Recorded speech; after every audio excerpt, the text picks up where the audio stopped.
Okay, so we're here. Once again, we have returned after some time off, but I remember how to GM. um, I remember what's going on. I'm not constantly distracted by the chat. Don't even see it. I don't know why you'd think that I saw it. I didn't see anything. All right, so we have 3 players returning, and David, who is not new to this whole concept, but is here new for this pantheon. We're going to introduce his character, find out interesting stuff. We have weird things going on from before. But I suppose I should say this is Monsterhearts 2. Once again, we return. Breakout hits. It's the first month of 3 months of ongoing insanity in our London pantheon. This is session 3 of 3, it turns out, for this month. And we've had some crazy shit go on with the last episode. We are critically deficient on wigs this time. But we're going to first start by re-meeting our 3 returning gods, sort of getting a statement of who they are and where they're at and where they're going. So since Ryan just took a drink, I guess he gets out of this first round. We'll start with Sarah. Dang it! I've given away my secrets. Now everyone knows my weakness. Constant hydration. I'll go. Yeah, why don't you tell us about Eris and their mind state, his mind state, where you're going. So in the last session, Patrick, sort of on purpose, accidentally, killed Enma, who is still here, sort of. I think he would feel bad, like afterward, once he realized what happened. But yeah, his things are chaos and discord and Pluto.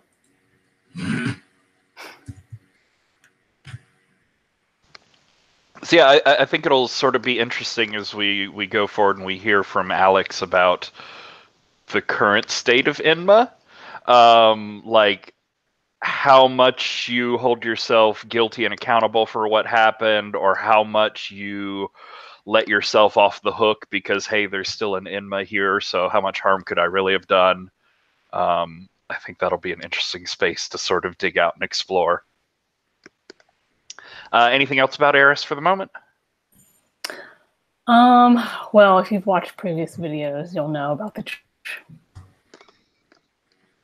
Indeed. We have the St. Paul's, I believe, cathedral, the big church in the center of London here. Father Richards is the bishop there. So, Ryan, why don't you tell us about Pluto? It's been a while since we saw Pluto. Damn it, I forgot to grab my drink just as you tried to say my name. So, yeah, I'm Ryan. I use he, him pronouns. I've already forgotten all the questions I'm supposed to answer, so I'm just going to ramble, and there's nothing you can do about it. I'm playing Pluto, formerly known as Liam Chen, now just known as Pluto, and you can call him Pluto. Nobody knows him well enough to use his first name, not even Eris, whatever, how much Eris wishes.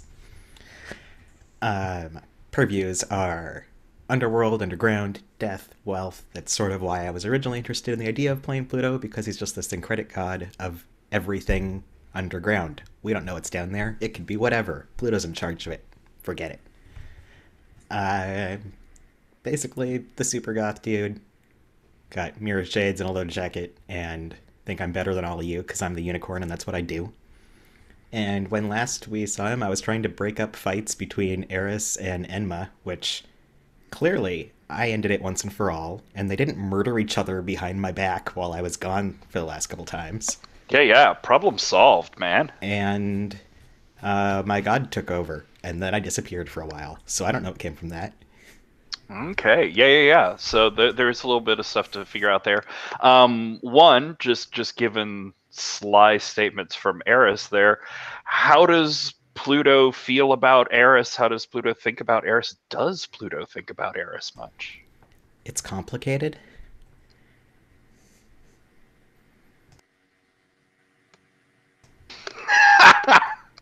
I mean, That's it. I don't think there's stare someone into giving you information move, but you're welcome to roll it. Curses. GM toolkit lacking in all the essentials. Then the other thing I would want to ask about there is, what do you think it means to have Pluto's personality in charge for now? Because that is sort of where we're going to start out with Pluto.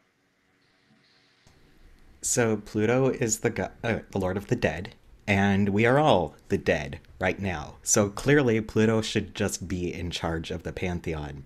Nyx is the ancient one, sure, but Pluto is the only adult, and someone has to do the adulting around here because, what's happening otherwise? Water fights, murders. Wow. Okay. So it's sort of like an inversion of the Unicorn Darkest Self. It's a lot of the same themes, but it's a lot more like, fine, just let me do it all. Shut up and I'll grab it and I'll take care of it. You won't all obey my series of strictures that only I care about, so I will make you, sort of thing. And then I can break down and cry in a corner later. Interesting. I like it. Okay. So a very level-headed, a very friendly, and team-oriented Pluto returning to us. Alex, why don't you introduce us to the Enma of the moment, and then I predict I might have 300 to 400 questions. Yeah, sounds like a plan. So everyone, I'm Alex, they, them. I was originally playing Hatsune Miku personified until Z got fucking murdered. So now I'm playing a purple Miles Edgeworth, aka a different Vocaloid called Kaito. And it's all anime now. Enma is the god of like judging the souls of the dead, and also acting was in there, except not anymore because they've swapped around, and I'm not sure what that means. But they just put down anime as one of the purviews, so it'll all work out in the end. Yeah. What else is there to say? Yeah, it's all very succinct and simply understood. So, just to sort of restate for, our random viewing audience who has jumped in here on number 3 and has missed everything going before, Enma used to be someone else, and then there was like an online vlogger / troll who sort of did this weird animated... well, that's odd. Oh, the sirens. Gotcha. Oh, I'm sorry. I thought I was muted there. That's all right. It was just a very, bomb falling sort of noise for a minute. Yeah, so I guess the hard mute on my microphone doesn't work the way I thought it does. So first off, apologies. Unfamiliar setup for myself. I'm in my parents' apartment in Chicago, so I've never gamed here before.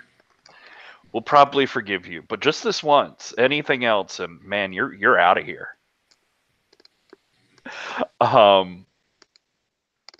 So anyways, yes, gotten an argument with this imposter Enma who, through some sort of siphoning off of your followers and their belief, had become a living, walking Vocaloid character, sort of animated but in real life.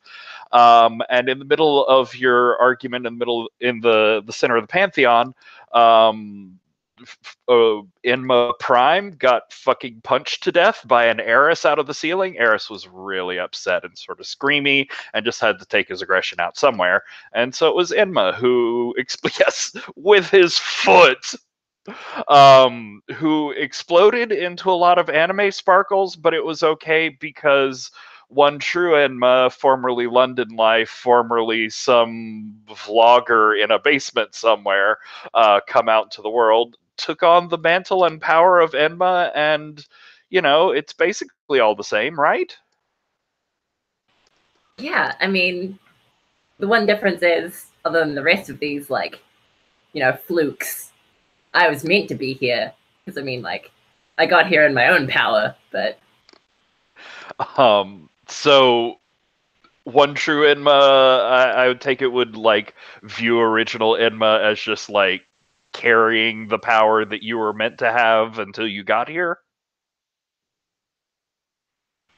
I mean, they did, but it was time for the real star to take the stage. And I'm sure Z would understand why they gave me this power. How do you feel about being a living Vocaloid? Pretty great. Okay, cool. Yeah. Normal, fine. Everything's great. Where's your sort of like personality and personal history at? Are you still very much this like normal person who last week became an anime character and yesterday became a god? Or have you had like influxes of personality or memory from Enma or from Max, I guess, original Enma carrier? The original was Heine. Oh, God. And Max is... Okay, so Max is this one. I gotcha. Yeah. I'll get there. Yeah, I like the idea that there's like fragments left behind, but it's mostly Max in control right now. Okay. Cool. We'll see where that goes. I'm excited about it. So Dave, why don't you introduce us to Osiris, aka Zombie Boy, aka Awesome, and you're muted. Yeah, so yes, the picture is Zombie Boy, if you are familiar with him, who was a real life person, sadly, who's passed away. That's what I'm using for my visual inspiration because, oh my god, the pictures of him are amazing. So Osiris, it probably has taken a little bit of time to actually get to the UK to be part of the Pantheon after ascending.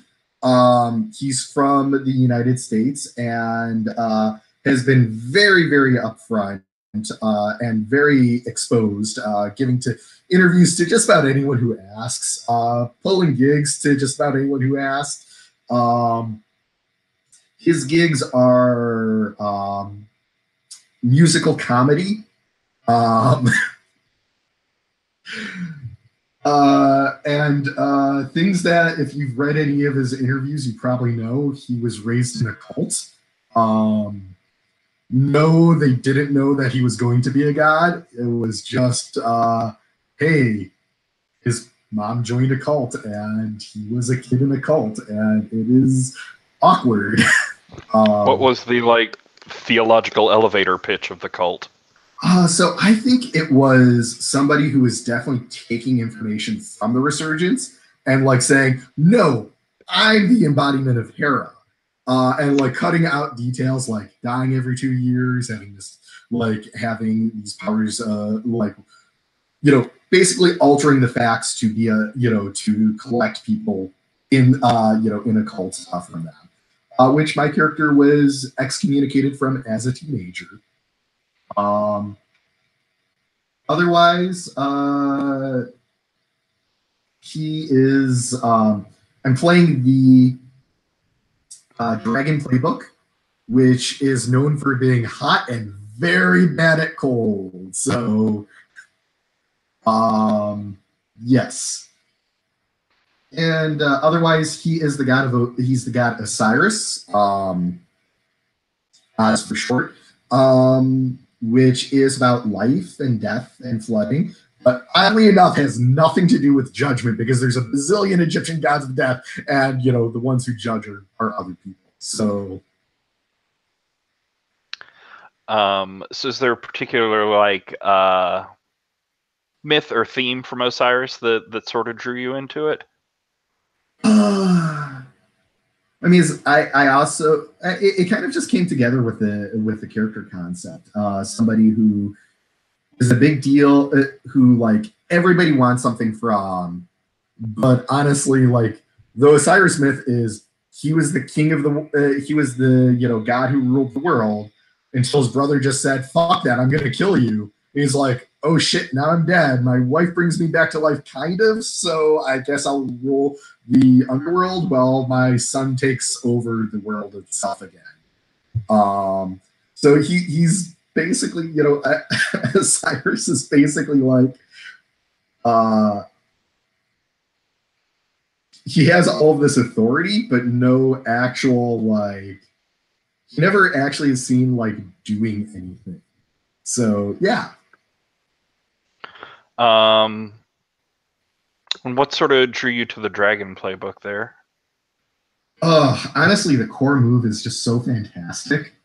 And what I really love about it is it creates characters who are kind of invincible in a certain way, but as soon as you thread in the idea that they're likable, they fall completely apart. And that just kind of neediness, I kind of felt like playing kind of that sort of flavor of needy, and like fragility is probably the better word for it. Just that, hey, look, if you do the right things, I completely fall apart. Okay. So at some point here early along, I will want to get an NPC from you. You can have a positive or negative relationship with them, but a mortal NPC who's a hanger-on of the Pantheon and or a hanger-on of you in particular. But let's see. So Nyx presumably came to you in the U.S. And incarnated you there, and then sounds like you made your own way to London. Yeah, passport issues. They didn't have that many documents. Did you do any performances or like godly shit in the U.S. before you left? Oh hell yes! Like all over the fucking place. I figure my character might have been on SNL a couple of times. Nice. Okay, so it sounded like you were sort of like out there as a god, but you sort of like hunting media attention. It sounds like. More of I have no idea how to say no to the media. How delightful! I have a reporter you should talk to. I know. Very adorable, but you're also digging into my neck.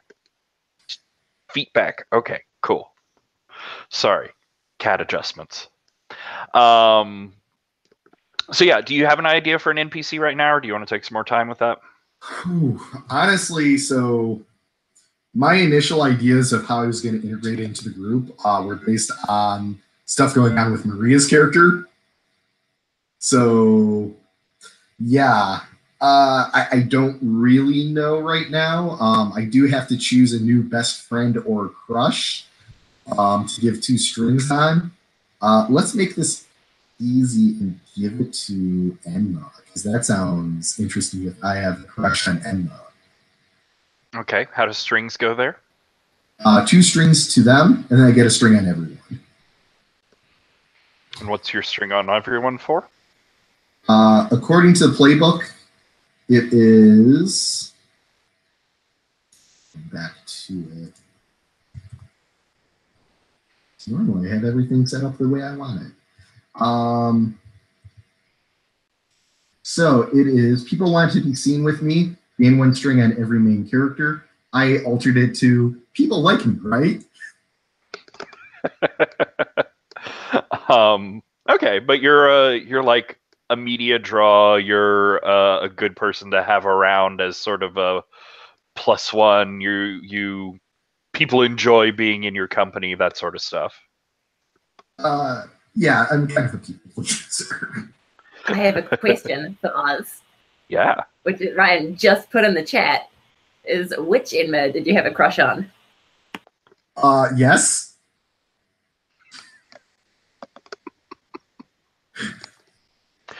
I guess you weren't really deep in the Pantheon at all at this time. Now, all sorts of rumors have probably leaked out about that night. Definitely leaked out about that night. But what do you know that this is a totally different Enma? Do you think Enma just went through like a makeover at some point?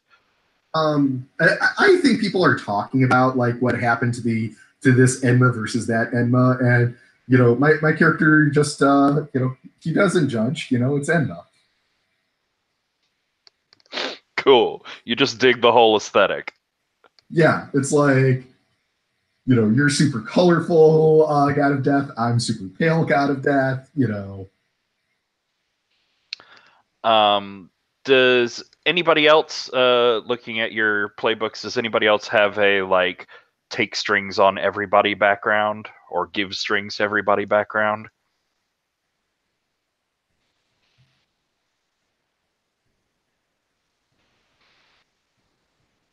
No from Ryan. No from Sarah. Confused no from Alex. All right. So I think we got backstory string situation worked out there.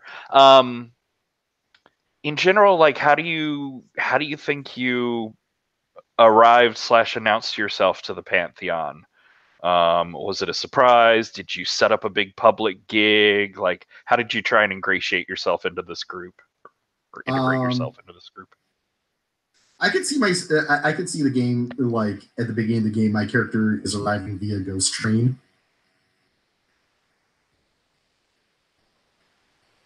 Like entourage in tow. Gotcha.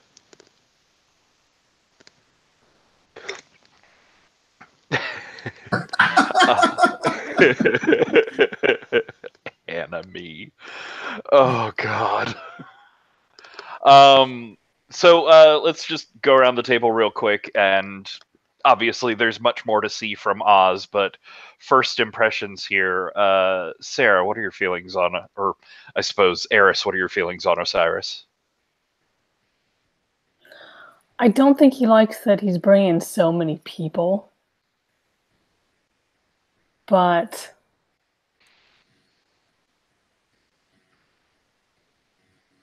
he just like can't help but like spending time with him, which is really weird to him too.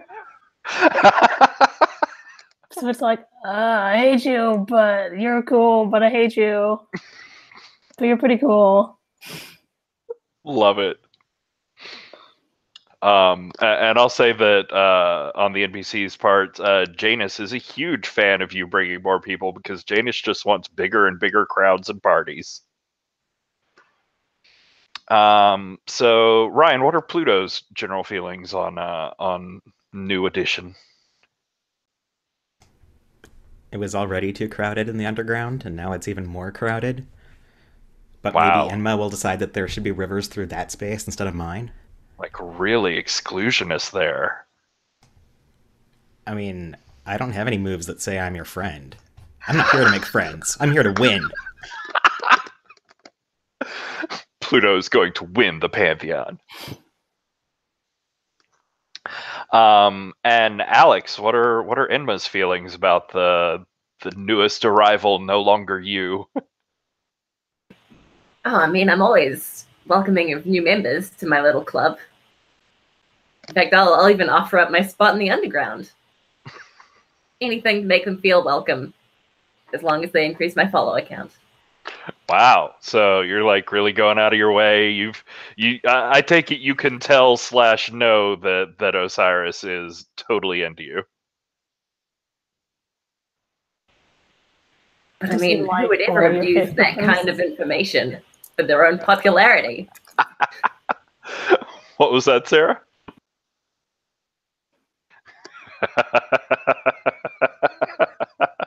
Like he is the first one to like all of your posts. Okay,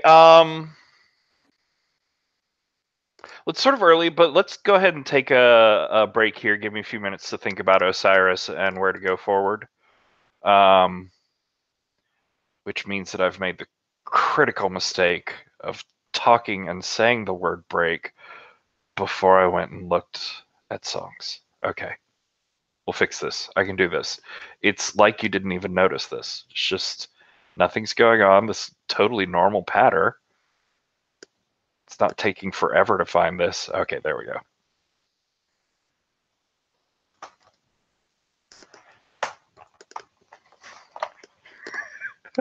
I'm off my game. Okay, here we go. So go ahead and take a break. Here's a video to watch in the meantime. Janus always has advice for you. And the video is adorable, but unrelated to anything except rainbow-colored animals. So have fun.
So I do need to share some good news.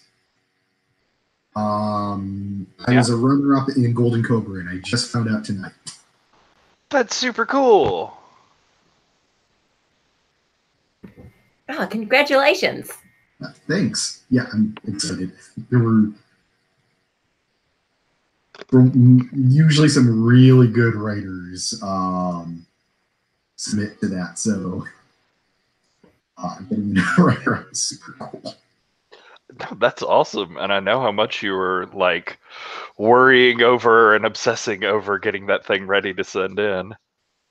Yeah, like I knew the game was ready, but I just was like pulling the trigger was a different thing than just saying, yeah, I know this is as ready as it's going to be. But by the way, the staring off into space is more extreme at my friend's place because they only have one monitor that's really big. They have my computer screen, which is kind of small, so it's kind of like, yeah, that's where the information is. That's where you are. So Alex, welcome to the party. I see we're going for the more is more look. Nice. It's the 2 layers of Enma. The original. Nice. Nice. It's fully representational, sort of a totem stack of Enmas. By the way, I added an NPC for you. Ooh, cool. Talk to me about NPC. So I created Noel Harmon. I think that's the correct spelling of Noel for stereotypical white man, white cis straight man. Yeah, not a good person. He's an extremist who believes that the pantheon should be worshipped as gods. He makes Osiris all sorts of uncomfortable. Oh wow. So is it like something off-putting about his zealotry, or is it just the fundamental idea that someone would really believe that you're a god? What makes you uncomfortable there?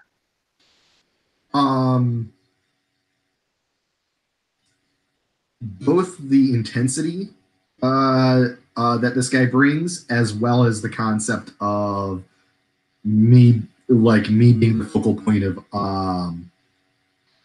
essentially me being a cult leader is very uncomfortable. Okay, I got you. Which is basically what this guy is trying to do, is make us cult leaders. You said his name's Noel? Mm-hmm.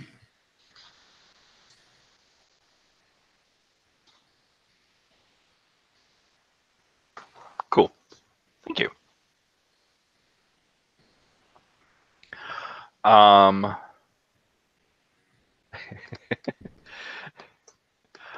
He thinks you should be worshipped as celebrities, I think. Well, it's just interesting, given where I hope Eris is going to end up.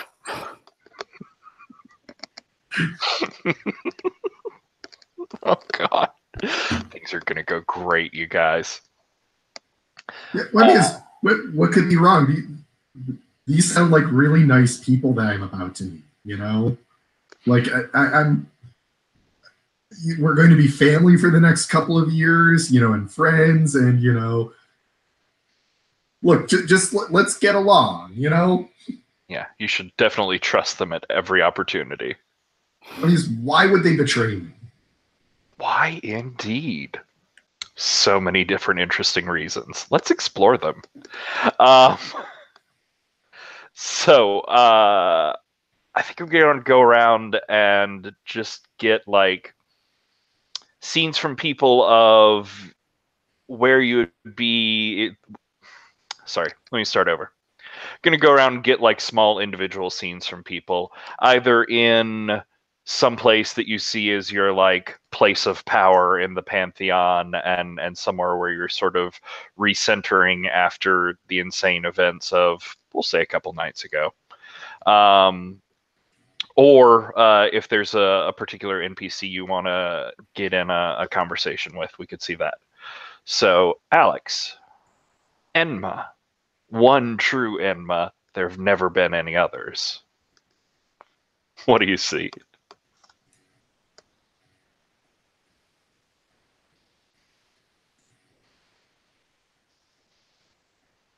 Sorry, I was just getting links to fancy anime images.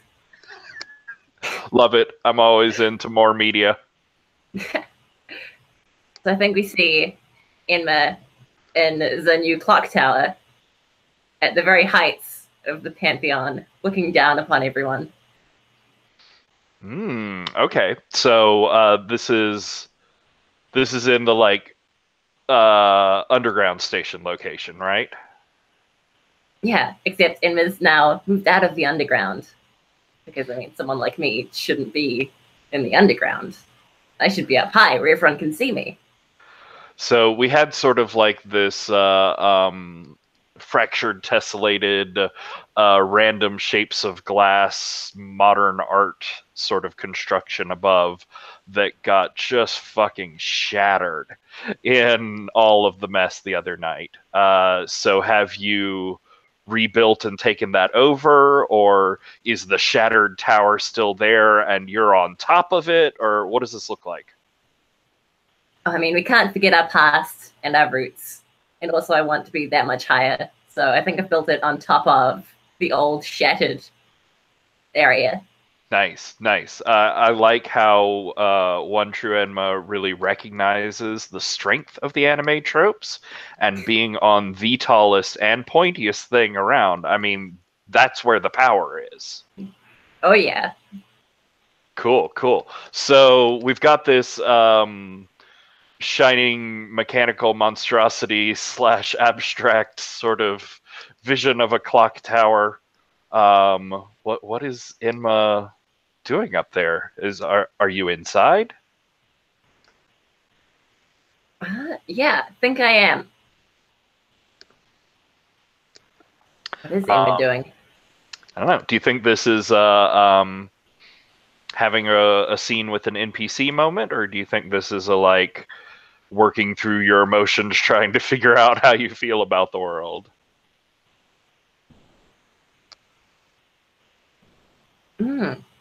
I think we see Enma like carrying up magically, of course, because who like does things with their own hands. All of Enma's old stuff to this clock tower, and is like sorting through stuff like the lucky phone case and like all of Enma's devices. And it's like every now and then it's like a flash of inspiration. As Enma like remembers the passcode to a phone they've never had before.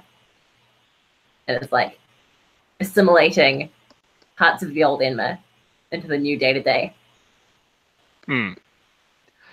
Probably have like the very first vlog there of like the hello followers, I've been gone a while.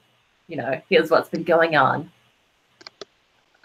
So you're watching that and you see like Enma Prime, original Enma, not true Enma. He's doing this vlog, talking to people. He says his first one, so it's this sort of like wonder and like high of being incarnated, of feeling their power flowing through her. And this sort of like, look at me, I have to really be introduced to the world sort of feel. And as you're staring at it, as you're watching it, it's not the first broadcast. You've seen that. You'd watched it a bunch of times. It starts to change off of that, and the what's he saying changes. It's like talking about the responsibilities of this new gig, how Nyx had explained that this was important. This was how we carry humanity's soul forward. Do you understand? I mean, do you understand how important this is? This just a shiny toy that you saw on a table somewhere that you thought would be fun to play with? Do you understand the weight behind it? Do you even understand where it came from? Max, do you hear me? What the hell? What the Inma? I don't know if you even can hear me. I'm just talking out into the void. But I just can't stop thinking about it. I mean, there's a place, there's a purpose that I was here for, and you're just going to, what, use it to get more followers? Use it to make yourself look better? What do you even want out of this? Your purpose was to bring me here. I'm here to be adored. I'm here to be me, the true Inma. I don't even know why I'm bothering. If you are listening to this, it's not like you'd hear me. Just caught up in the shining lights of it all. Yeah. I'll keep trying. Maybe something will get through to you. Maybe you'll realize what you've done here. And then it ends. I think Inma will either take out the disc or send the file to the recycling bin and try and smash it or delete it. As you go to break it and react to this, I'm curious. I sort of want to point towards a keep your cool, but I'm curious as to what you're afraid of here in this situation. I mean, I'm afraid that imposter's influence is going to come back. You're afraid that maybe Z's not an imposter? No, he's definitely an imposter. He's Gotta be an imposter, right? I'm the real one. One true. Exactly. All right, why don't you roll with cool? Cold, something, one of these stats. Yeah, let's pick one at random. Just any.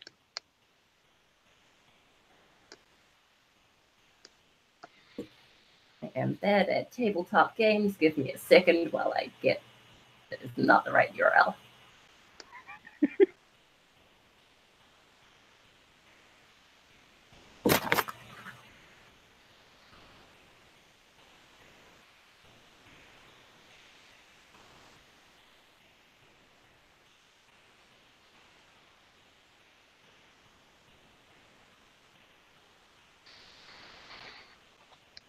Oh yeah, I forgot to check in with everyone. Do we have links in general? Character keeper and all that? There, I think. Oh, no, it's down at the bottom here. I got a 6. Did you now?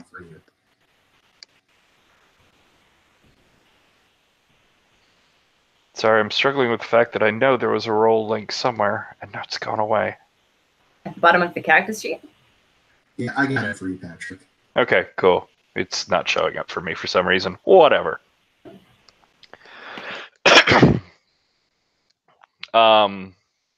So you got a 6. I did.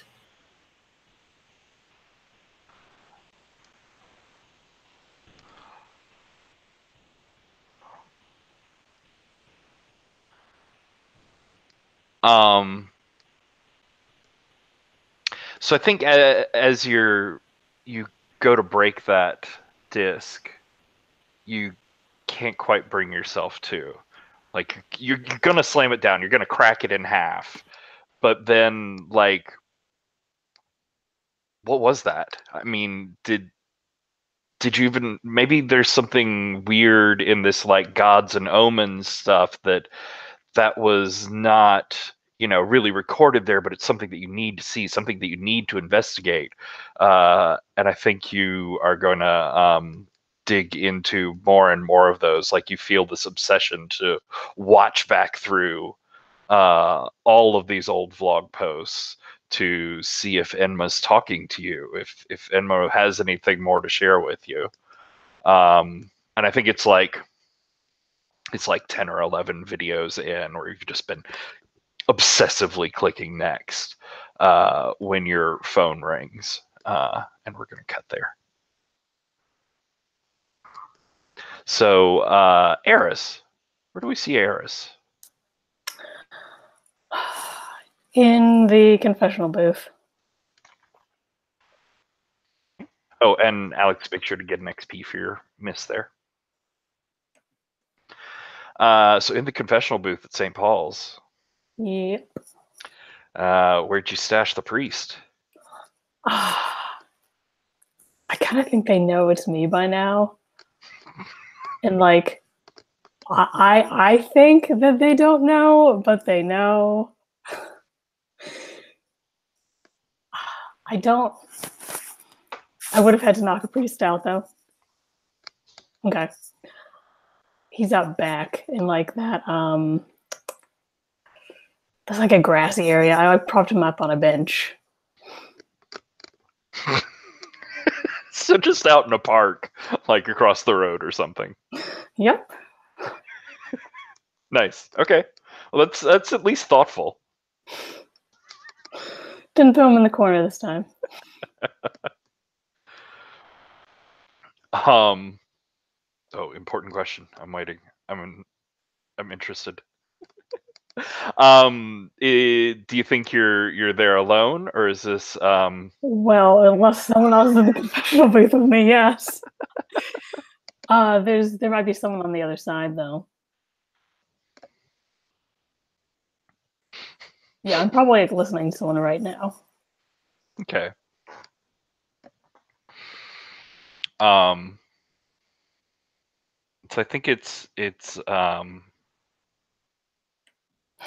man, and he's saying, I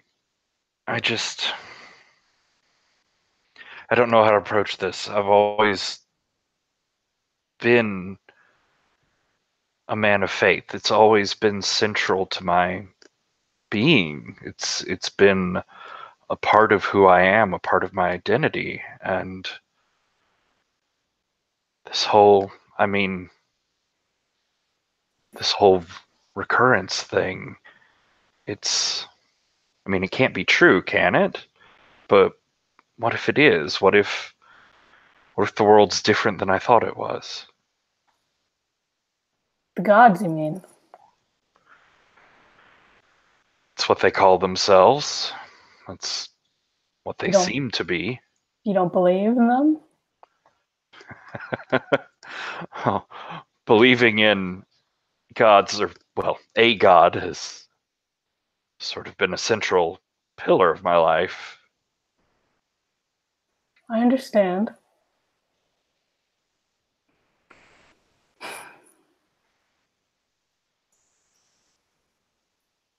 The fact of their existence is undeniable. The effect they've had on the city. Don't you think? They certainly exist, and they leave their mark. But are they divine? Are they accidents? Are they an incredibly elaborate hoax? What have you gotten out of your relationship with God? Comfort, strength, answers to the unanswerable.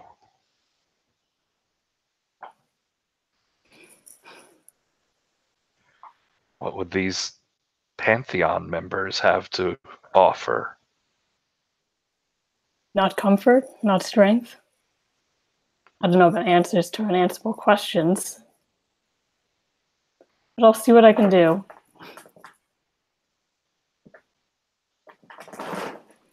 So, no comfort, no strength, no answers. What would you bring to the people, Patrick? I poke my head out and look to see who's in the other one. You open it up and you see Father Richard's sitting there. He's I mean, in fairly normal clothes. He's certainly not in the bishop getup. He's in a dark suit. He's got the priest collar, and he's wearing a pair of round spectacles. And as you open the curtain there, there's a shaft of sorry, there's a shaft of sunlight that comes through and sort of reflects off of his glasses, sort of like glowing circles in front of his face there. How anime. I shout, or yeah, I say pretty loudly, "You!"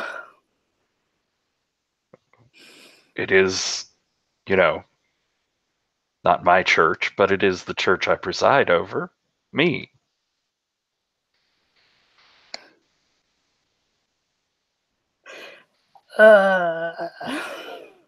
And Father Flanagan? He's fine. Does fine include a broom closet? No, he's out there. That's nice, I suppose. Did you find what you were looking for? No?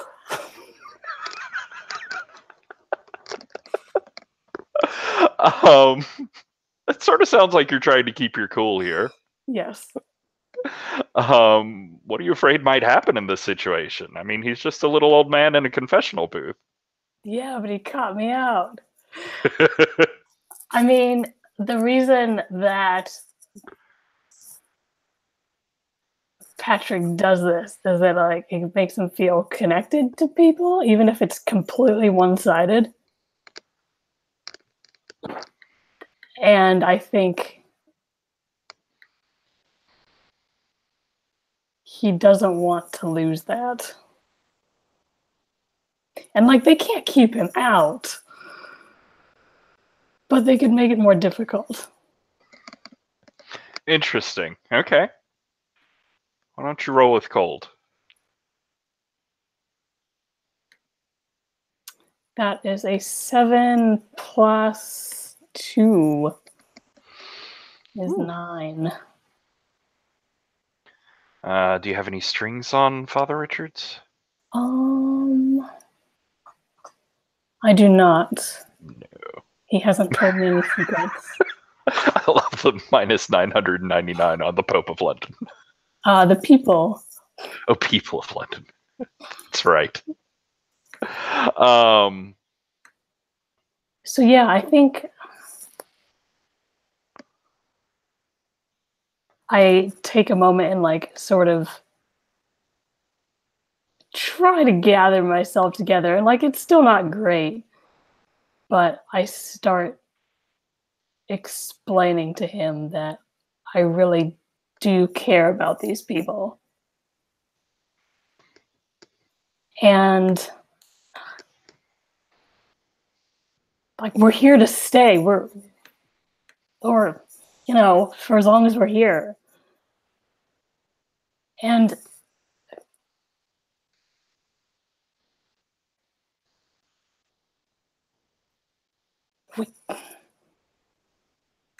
I can do stuff, okay?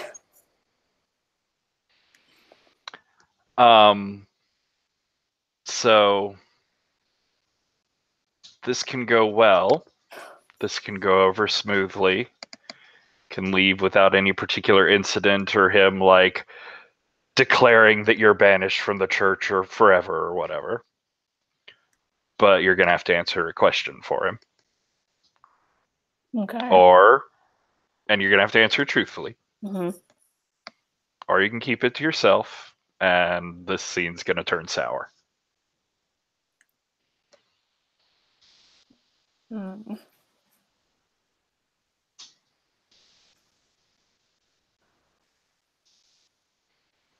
I answer the question. Oh, no, it's terrible. It's emotional vulnerability.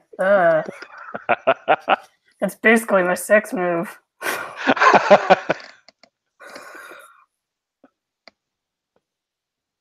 Okay, yeah, let's answer the question. What do you believe you are?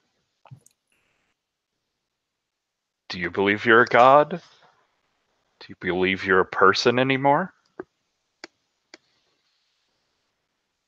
I think I'm both. I think I can be both.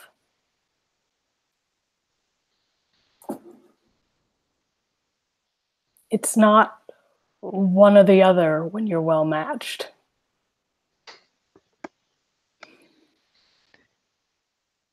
He leans forward, and for a moment, like he leans out of that shaft of sunlight, and the glare goes from his glasses, and you can see through to his eyes. And he looks worried. He looks sad.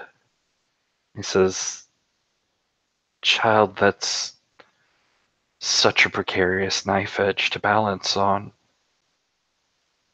I'm scared for you." It doesn't feel precarious to me. It feels right. And I think he'll get up and quietly walk away towards the back of the church, and we'll end there unless you have anything else. No, we just see Darius standing, looking after him, kind of confused because he's not sure what he wanted out of that, and if he got it, and what that means. All right. Cool. We'll see where that goes going forward. Dave, Osiris. Where do we see Osiris? What do we see out of this? Yeah. These are thoughts I could do, but I think it'd be nice to kind of get him a little bit more established. I think his domain is. I posted a picture of the marquee of it. Basically, an old school abandoned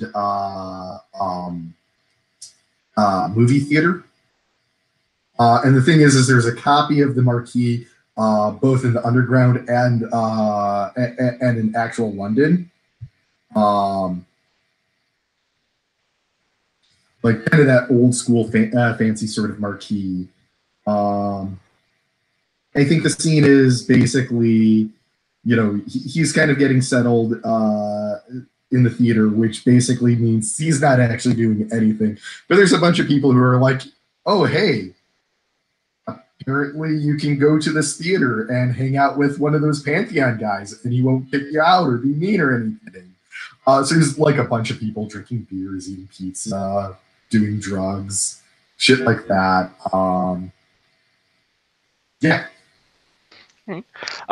So you have a note in the character keeper about colors fading around you. This is a black and white picture here. Talk to me about that effect and how far reaching it is. Yeah, I think it's more of pronounced time and proximity around him will slowly make colors fade. So obviously, the underground marquee is completely in black and white if you look at it, and probably in the theater, I'm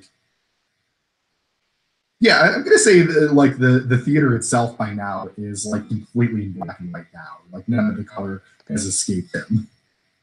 Oh, so this is you've been here long enough that this is an effect that doesn't fade when you leave.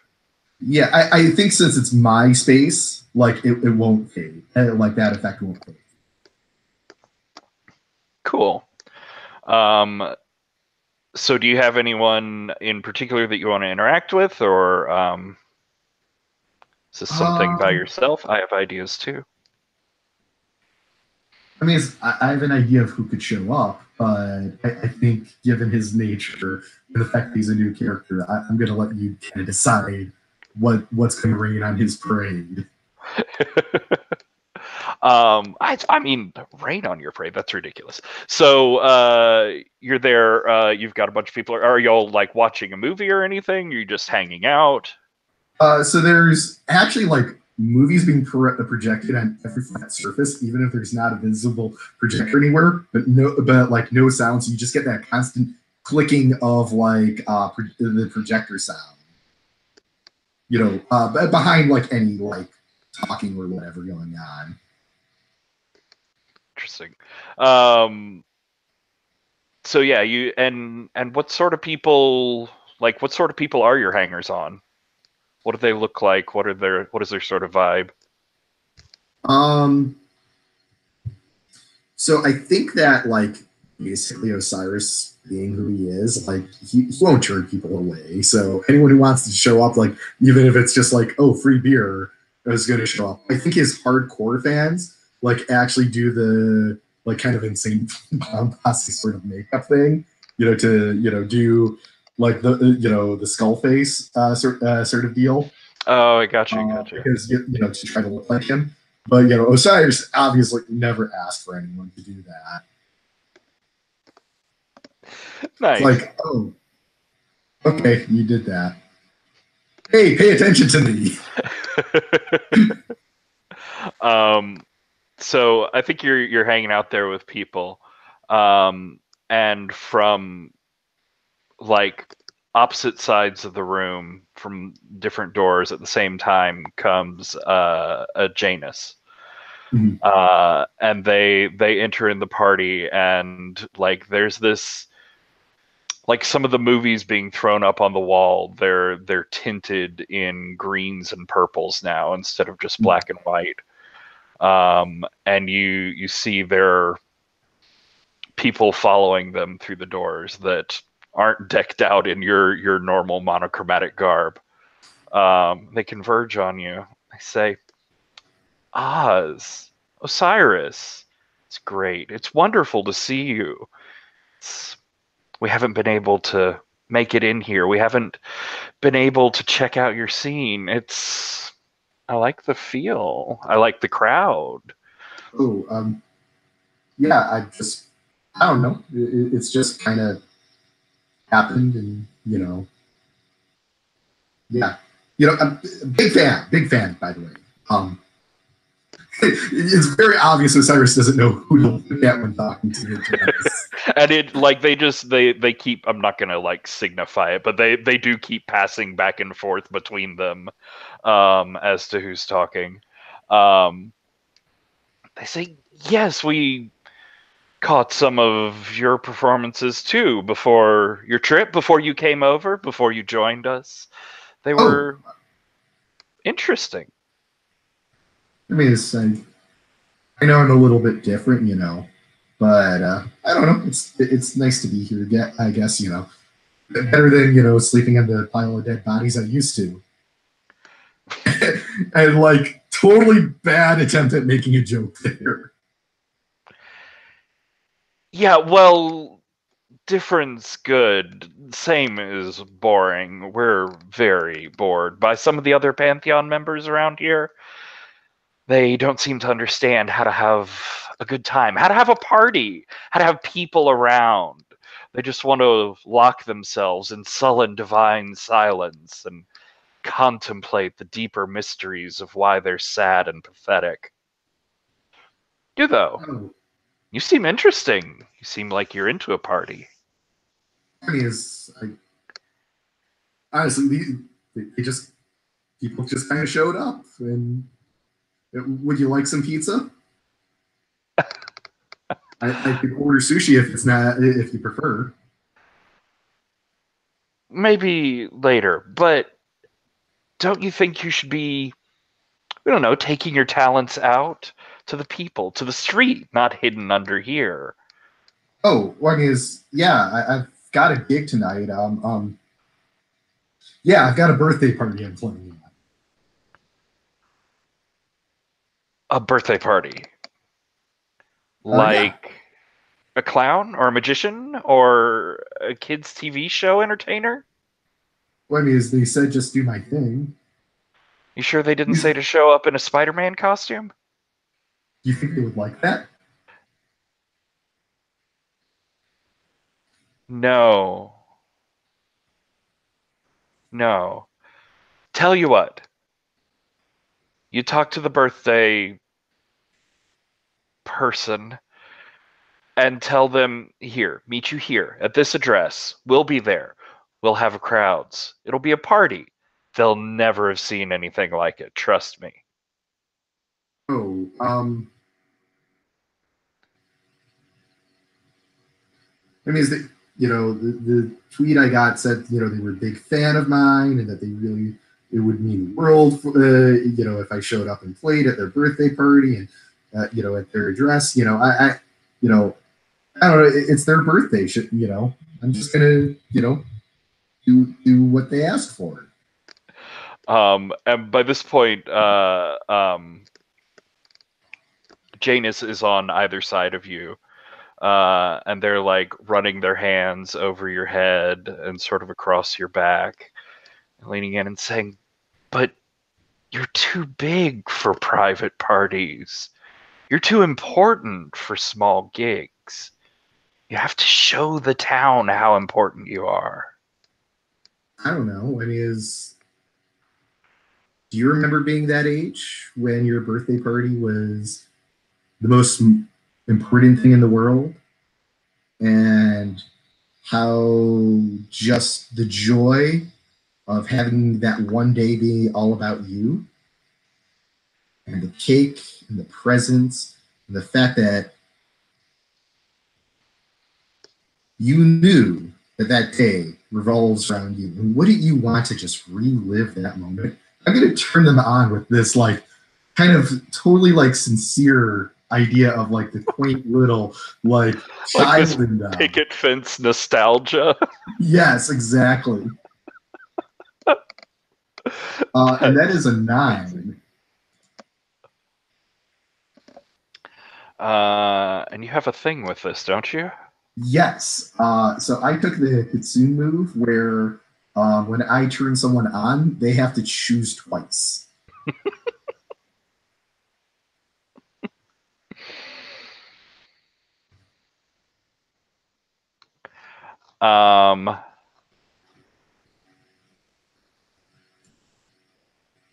So they'll give you a string, and they'll like sort of roll their eyes and look a little bit annoyed, but be like, "Look, fine. You want to make this birthday party special.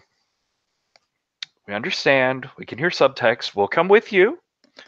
We'll make it awesome. We'll make it glowy. We'll make it, 3 gods for the price of 1. What more could they want? Then, once it's over, we'll just keep the party moving along. Yeah, it'll be fun." Sure. Yeah, that sounds good. Perfect. Sounds fun. We'll see you there at the birthday party.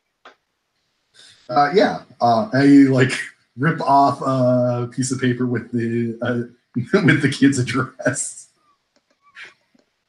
And one of them will sort of like take it, and they turn and in sync like exit through the opposite doors, and everything goes back to black and white, and it's just sort of your normal crowd again.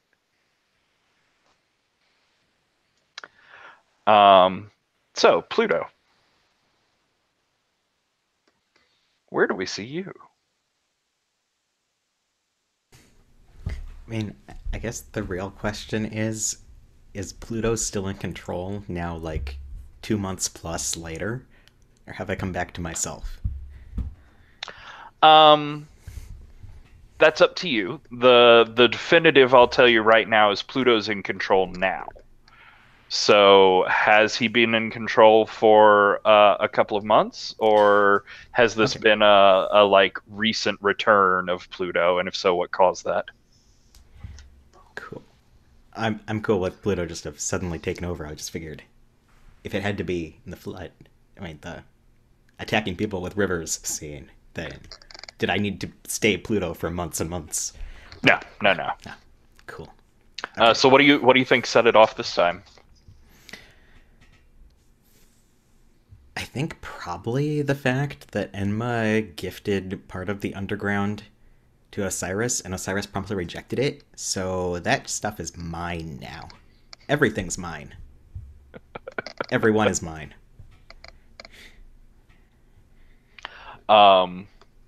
So, is there anyone around you, or what are you doing? I think now that the river is off doing its own thing and not dividing territory so much anymore, I'm just kind of taking over this portion of the underground, and like there's pomegranate trees bursting through the concrete. It doesn't make any sense, but it's getting progressively weirder down there. All right. Um, And I don't think there's really any hangers on who chilled in my area too much. I mean, um, is there I anything think that you're probably. searching for? Do you think this is like a gaze into the abyss? Sure, I have no dark. I'm down to gaze into the abyss. All right. What is Pluto curious about right now?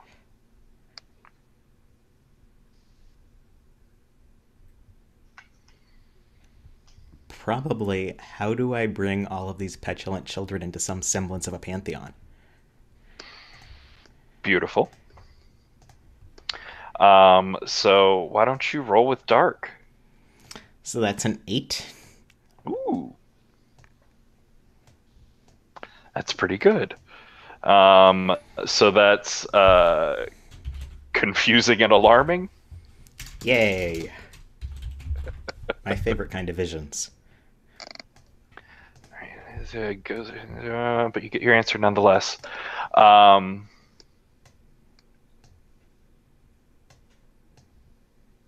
and you're down wandering through the underground, and Johnny Appleseed eating some pomegranate trees around.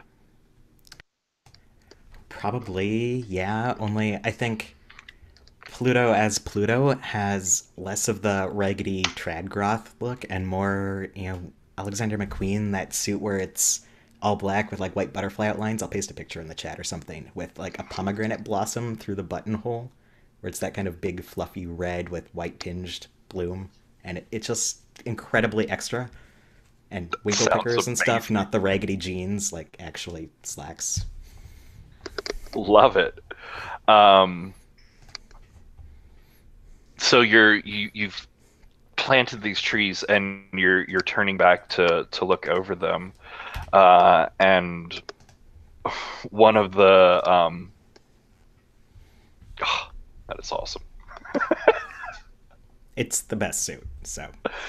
I love that it's like a taxidermy of all these different butterfly species. Um, anyways, you're looking back over the trees, and there's a pomegranate hanging from the one in front of you that's already like grown and ripened, and it's just this like seductive, enticing red. And you like just subconsciously you reach out your hand, you touch it, you think maybe you'll take a bite of it. It looks like it might be good. But as you touch it, this vibrant red, it springs out from it. It seems to illuminate from the inside with this red light that quickly turns to orange, that turns to yellow, almost to blinding white as you feel this heat come searing up through your fingertips.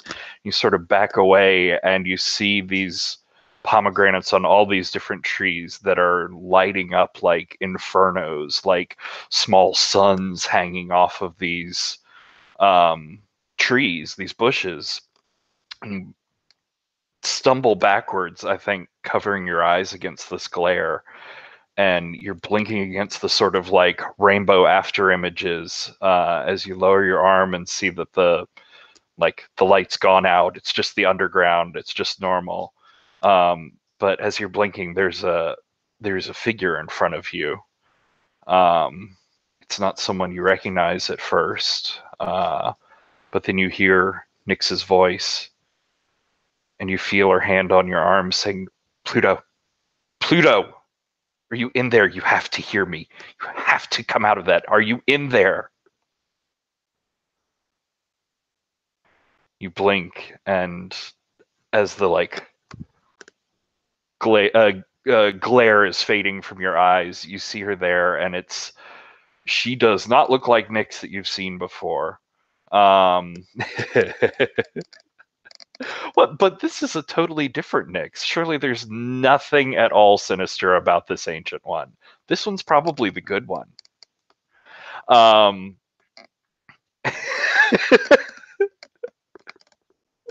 so she's standing there. She's in a black and white, like sort of high fashion dress that the sort of thing she normally wears, but the bottom of it is stained with mud. Her hair is not this impossible cloud around her. It's actually like down and draped over her, and not just draped over her, but like hugging around her, and you see tendrils of it writhing and wrapping around her arms, like unwilling to go out further. And her eyes look terrified.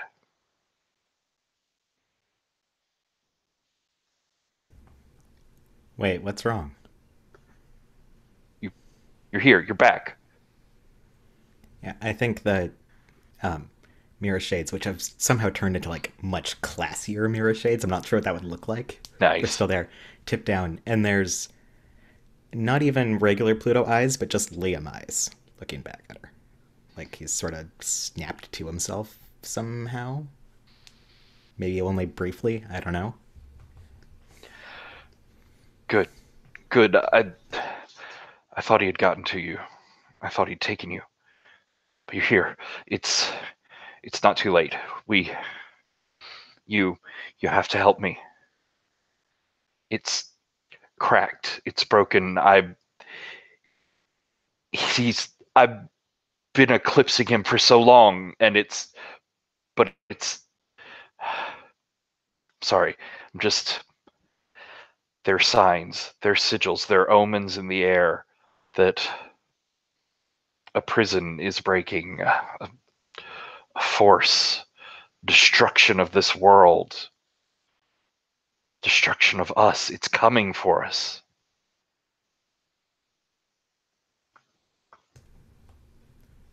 Okay, he and are there two he's we're talking about here? I'm really lost, Dix. It's, he. It's not a he. It's not an it. It's a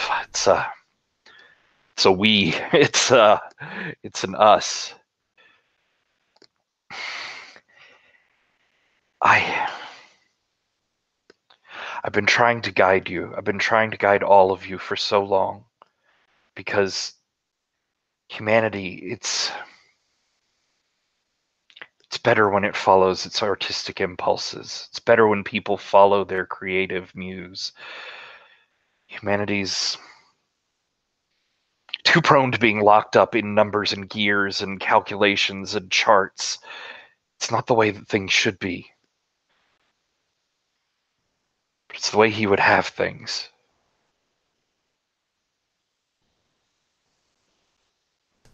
Okay, what do you need from me?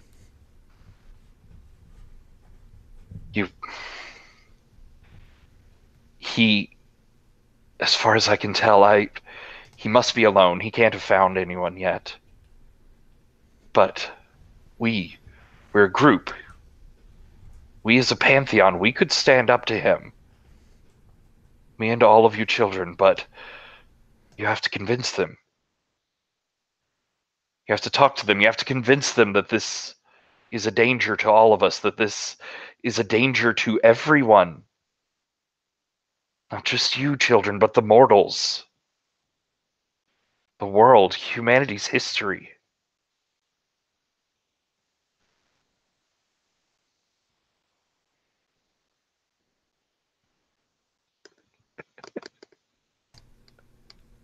Sure, I can do that, or at least I can try. Good. Good. I think we have time, but I need to find out more. Need to search. Just watch out for him and stick to the dark places. Always do. And she'll step back behind one of the trees and sort of like annoying supernatural being fuck off out of nowhere. I can respect that. That's what I would do. It's fair. It's fair. It's good.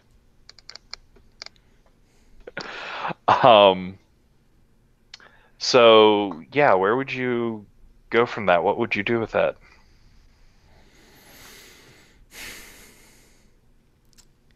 Well, we've got New Kid, Fake Enma, and Eris. I've got to go to Eris, probably. Nice. So, Eris, where would Pluto find you? How long have these pomegranate trees been here? Just now.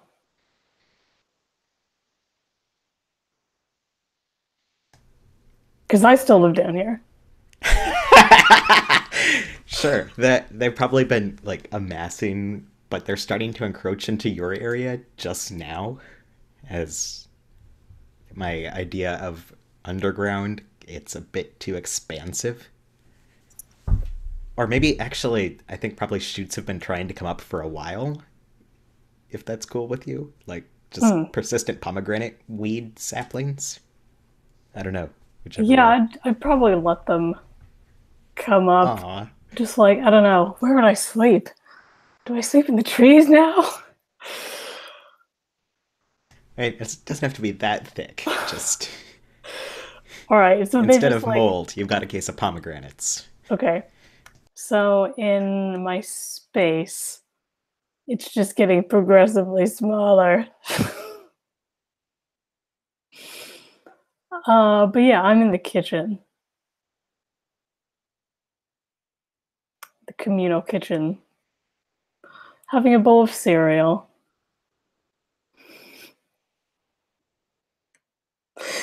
He still feels very much like Patrick. I'm just picturing kitchen and cereal with like pomegranates bursting out. Just sitting there, just completely unfazed by this. Like, okay, this is happening. This is how I live now. And,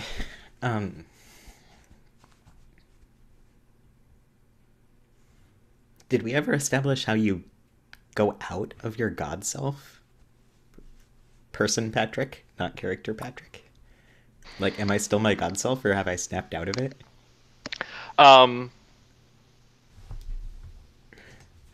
I mean, I think you can have snapped out of it if you want. Okay. I appreciate pomegranatting the underground as a godly move, so I'll say Okay. I've had my minimum of effect from Pluto there. Okay. I mean, I've called dibs because it's sort of like if I licked it, it's mine, only it's if I planted stuff in it, it's mine. Which is actually, I guess, the way you colonize a territory. Yes. Anyway.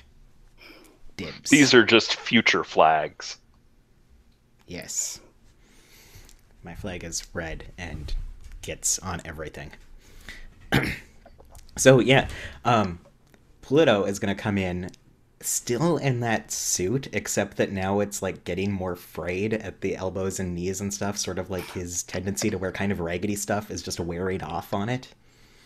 And instead of probably classy tie or something like he had, it's sort of a just Pluto symbol that sort of looks like it was twisted metal together, like it was sort of a cheap DIY sort of thing. And he's still got the tattoos coming up that don't match it at all. Right. So, okay, wow, that spread a ways. We need to talk. Cereal.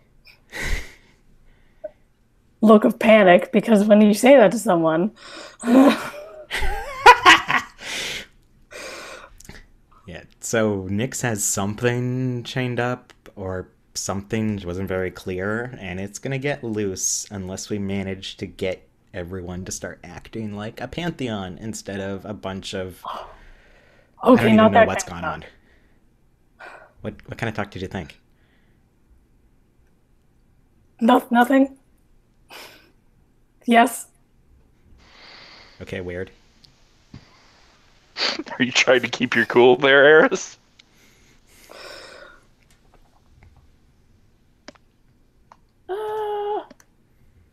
Doesn't feel like it quite yet. Okay. But I've agreed to what you said.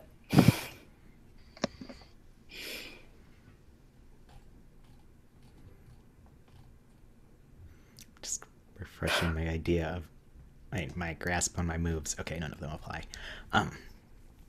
And yeah, I mean, like I said, she was pretty vague about the entire thing, but we need to be more inspiring and go out among the people more. And you already do that, don't you? You have your weird, like, sabbaticals. The church? Sabbatical. Whatever. I mean, you just kind of fuck off to do, I don't know what it is you do. The important stuff. Pluto kind of tips down the mirror shades for a second, and you can see his just kind of like endless void eyes looking at you with somehow a judgmental look. Like he knows you're lying. And then tips him back up. They need me, okay? It is important.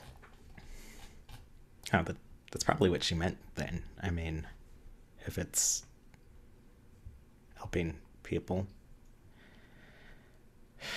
Problem is that we've got, like, new kid and what the fuck even happened with Enma? I think he's fine. I don't know. Have you seen much of Zir?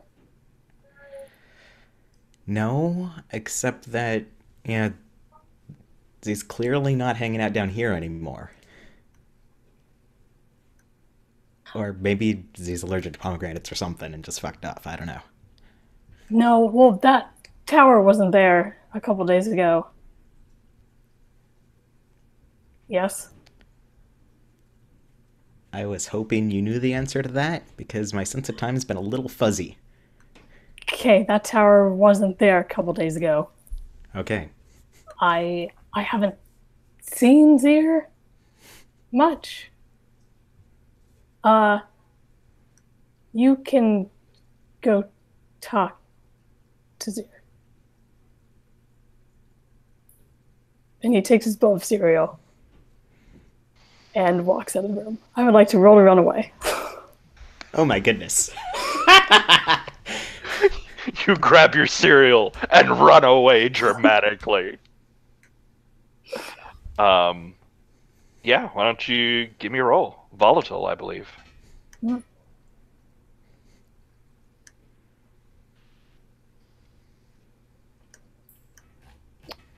Oh, that. Let me redo that. Okay, that is a 4.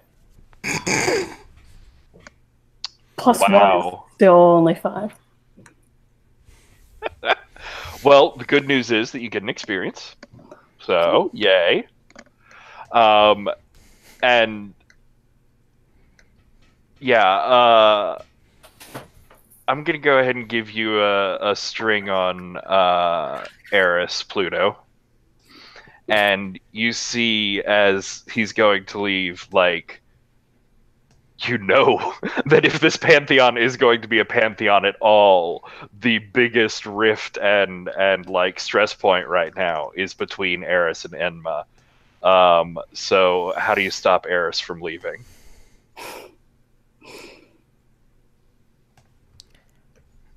I think that as you turn to leave with your bowl of cereal, you can almost feel the waves of just disappointment coming off of Pluto, because that is not how you receive gifts. He thought that he was maybe a little more important to you than that. Ooh, guilt tripped. Guilt. Nice. That works. So is the guilty look enough to get you to go, or do you want him to spin that string to make you go along? I'll give the power to you, Eris. No, we can keep it. Yeah, so I just kind of stop in the doorway and stand there for like a good 2 seconds. And then turn around and like put my bowl of cereal back on the counter.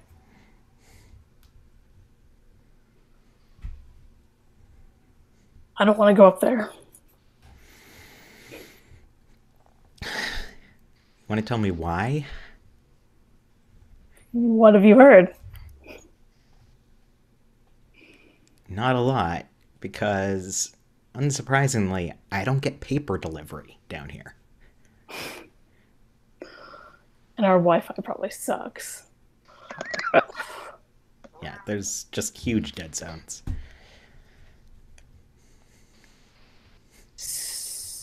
But you heard about, like, and like waving a hand toward upstairs and like all the broken glass and the evidence of what has happened. Right? Yeah, and I mean, if you look at Enma's Twitter, there was that whole thing, and like YouTube videos look different, and I'm way out of the loop. Yeah. I don't know. It's probably my fault. Is it your fault? It was an accident, but yes. I just wanted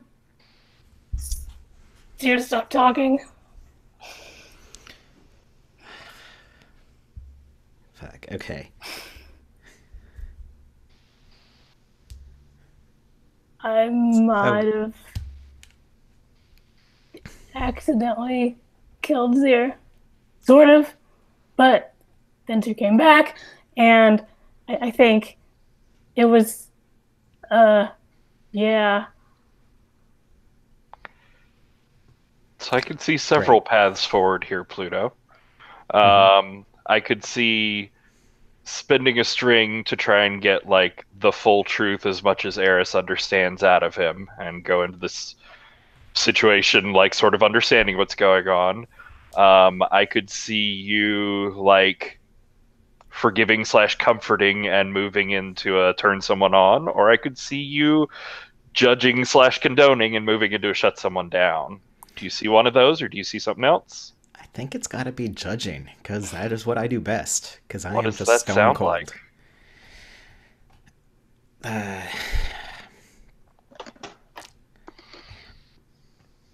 Fuck. I should have expected that, because that's really all I can ever expect out of you. You just... This is what you do, isn't it? Ooh. Yeah, I want to see that roll.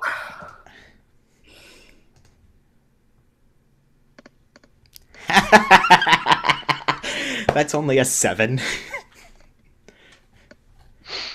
Okay, so I come off badly in return, but... Sarah be thinking about a condition to throw at Pluto there, but Pluto, what choice are you going to make?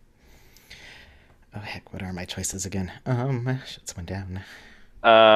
Does Eris have any strings on Pluto? I think so. 2. Yes. Okay. I'm gonna give him a condition.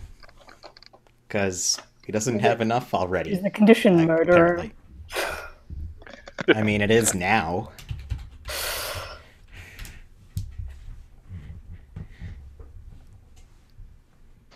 Sorry, so condition was murderer? Yeah. Oh wait, actually I think I already have that. You do? I just filled it in on your Oh, okay.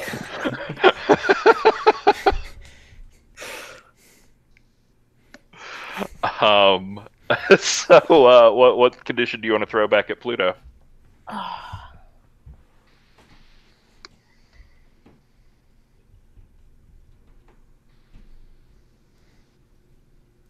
Ashamed. I mean, Because fair. Eris is not taking this well.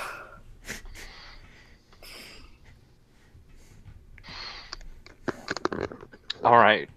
So, are the two of y'all going to head off towards the clock tower? Not after that. Are you kidding me? I mean, I'm taking off, and Eris could do the right thing and come with me, but we know what Eris is like, so... I think it sounds like you're going to be having to spend a string there if you want to tempt Eris along with you. Sure, I'll offer a string. You can have an XP if you do the right thing and clean up your own messes. Ugh. Or No turn it thanks. down, which is equally awesome. No thanks. Wow. So yeah, the two of you are going to go in different directions. Pluto to be a fucking adult, Eris to finish his cereal. Well, yeah, and then I'm probably gonna pick all the pomegranates off the trees downstairs. Nice. So as the two of you head off in different directions, leave this kitchen behind, the camera sort of lingers for a strange moment until there's a click from one of the shadows, and we see a hand holding a tape recorder. It's just hit stop, and Dia's face sort of fades out of the shadows for a moment before she smiles self-satisfied and fades back into the background. And we're going to go ahead and take a second break here. Here's a song that I'm sure has nothing to do with anything. You definitely shouldn't take it as ominous or portents of the future. That would be crazy. See you in a few minutes.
Sorry, wig stack is continuously amazing. I feel like I could probably go for 3 if I laid them differently. And just had very good posture for the whole game. So, Dave, what do you think we see next for Osiris? Do you want to do that party with Janus, or do you want to get involved in these other weirdos, or do you have a side project you want to get into? I am so not in practice of not using a hard mute on my microphone. I think right now I'd like to get in. Alex. Now I feel like you should be so playing. Good at keeping a straight face and staying on topic, and Alex is just ruining it. I feel like you should be playing some sort of spider god now. Oh, that's going to be the next Enma, is Spider Enma. Ooh, new life goal, new Enma every 2 episodes. I want to get interacting with other PCs is what David would like to see. I think having this kid's birthday party with a god singing about dick jokes sounds hilarious, and it's going to blow up in everyone's face. It will be fantastic, but more interested in seeing how I fit in with the rest of the Pantheon. Well, don't worry. There are always more dick jokes out there in the world. Yes, there are. But dick jokes at an 8-year-old birthday party. So who do you think you would be going to get tangled up in this? I think it could be very interesting to see Harrison Oz play out.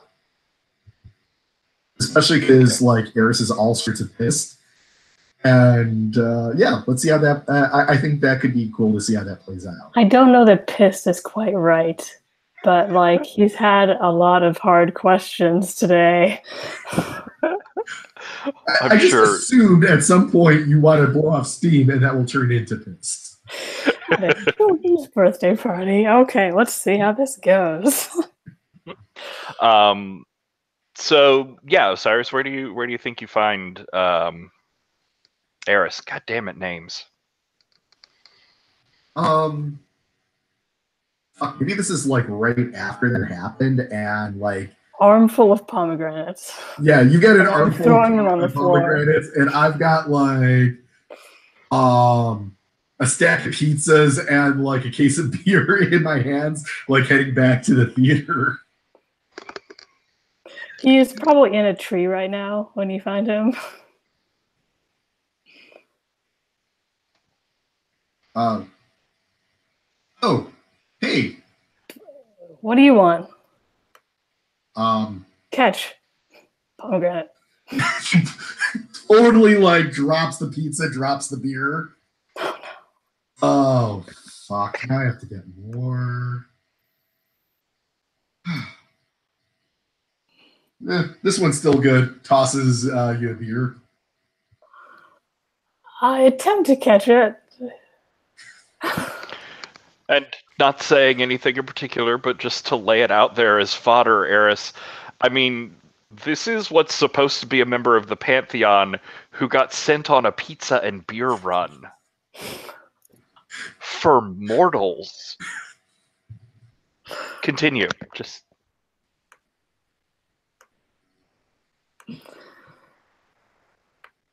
Yeah, so I missed the beer entirely.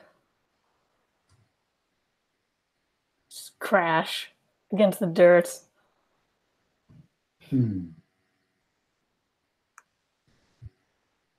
What do you want again? I'm kind of busy.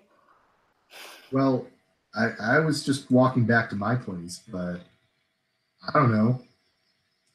You don't seem like the sort to hang out in a pomegranate tree without a reason.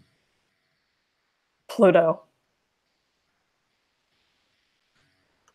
You just Yeah, see he is kind of cute. pomegranates in the air.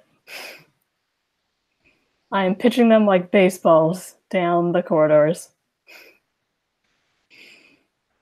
So you want to talk about it? No. Are you actually going to talk about it? Where are you going? Back to the theater. You want to come with?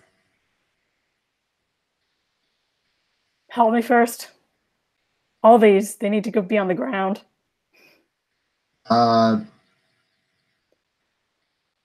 Sure. I think that can happen.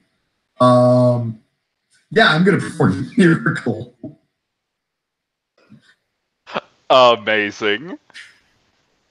What does that look like? What are you trying to do?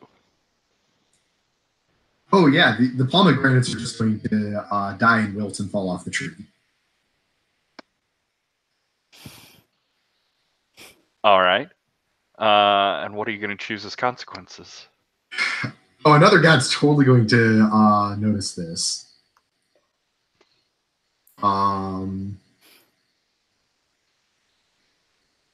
Oh, yeah, I think Air sees something I don't want.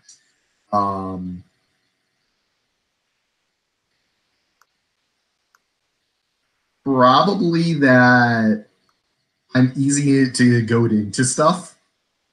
That's a dangerous thing to have other gods know. All right. So, like, what do we see on screen, or I suppose in the panel for Osiris's power? Is there a special effect to it, or do they just like blacken with no apparent cause? What happens? Oh yeah, I think it's going to be like the time elapse video or time elapse footage that you see, where it's just like very rapid, very rapid progression until they just shrivel and fall. Nice. That's not what I meant.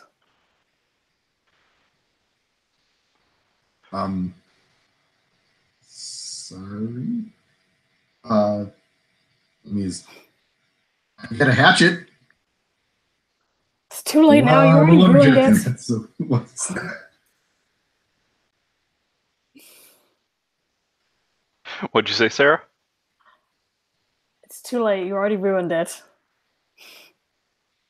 I mean, I could bring them back. Can I do that?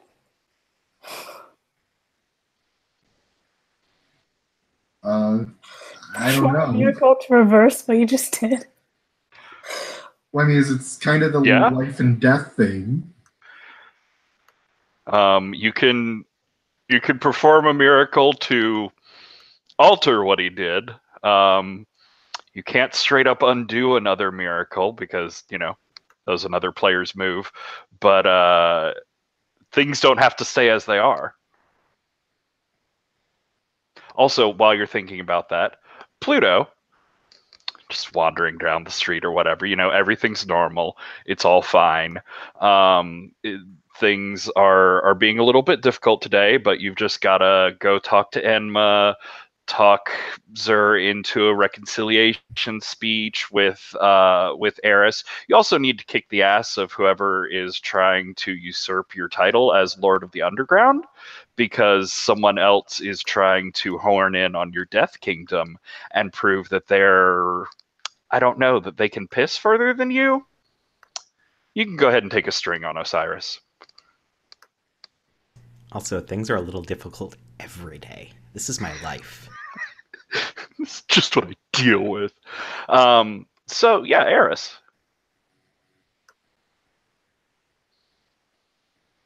Oh, sorry. I'm trying to find the document with the extra moves on it. Oh, I got you. It's on a tab in the Character Keeper. Right next to the Characters tab, there's a Move tab. Ah, gotcha. Okay.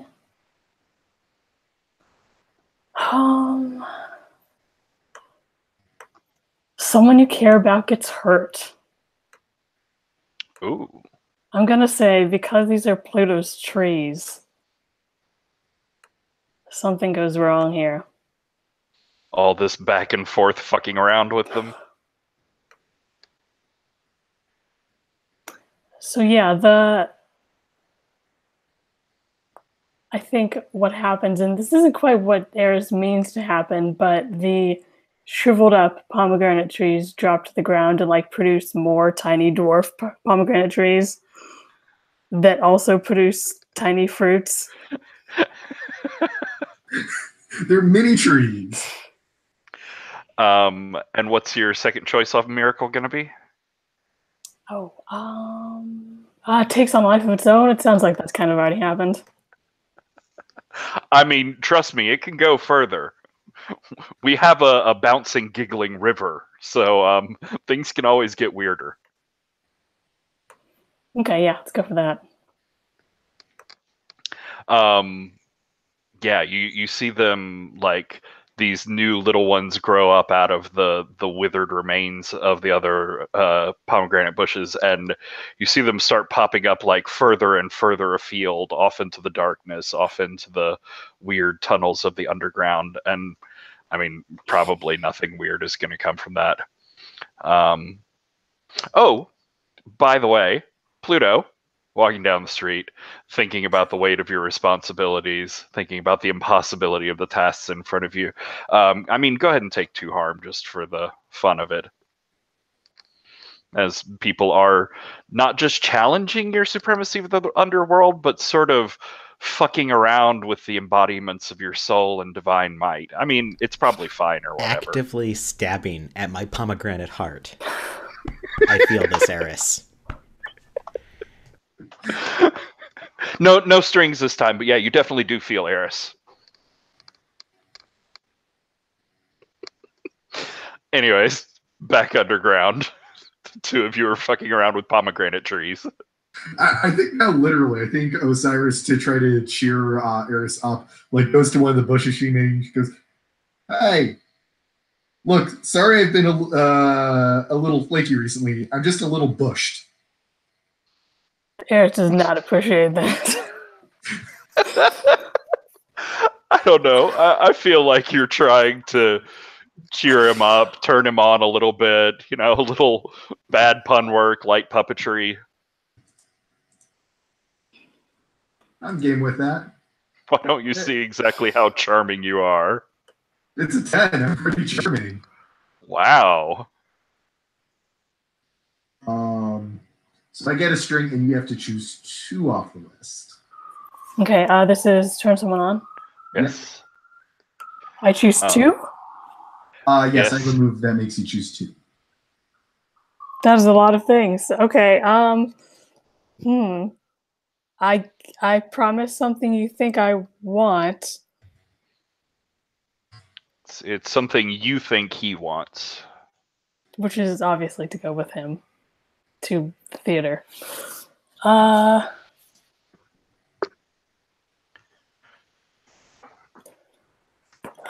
What are you doing when you say this? I'm like kneeling behind the tree and like shaking it as if the bush is talking. It's So completely silly. I think you see through the branches of the tree, like quite suddenly, Eris's face just pushed up, like, pretty close to yours. Fine.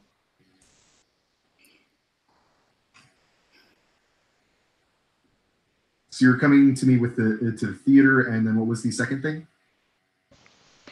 Give myself to you. Oh. What do you think that means here, Eris? I mean, I hate him, but also,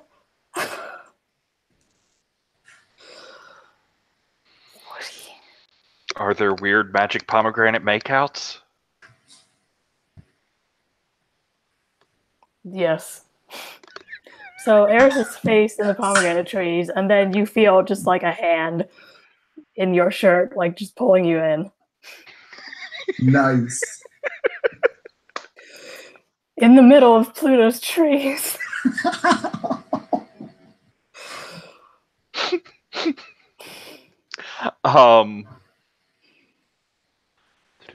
Just looking real quick.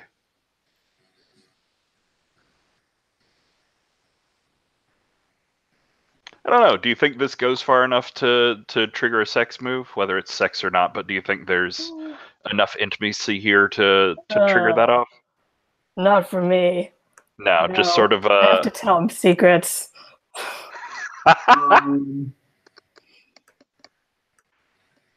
Yeah, we made out. These things happen.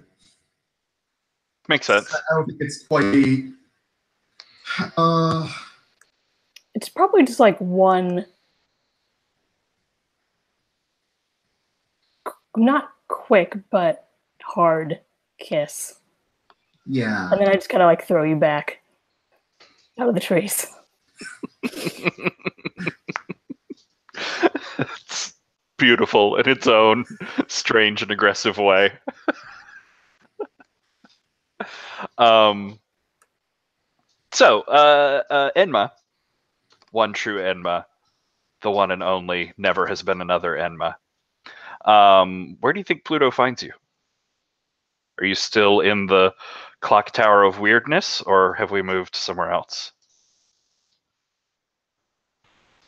I think there's a phone thing happening. Is this before that? I'm guessing. Oh, I did have a phone thing for you. You just pretend it's happening later. Well, we could say it was Pluto calling you. Oh, yeah.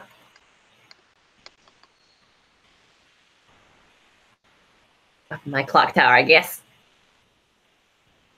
Which, by the way, has no entrance from, like, the ground floor. It's literally just, like, plonked on top of the ruins. So, Pluto, how do you get up there?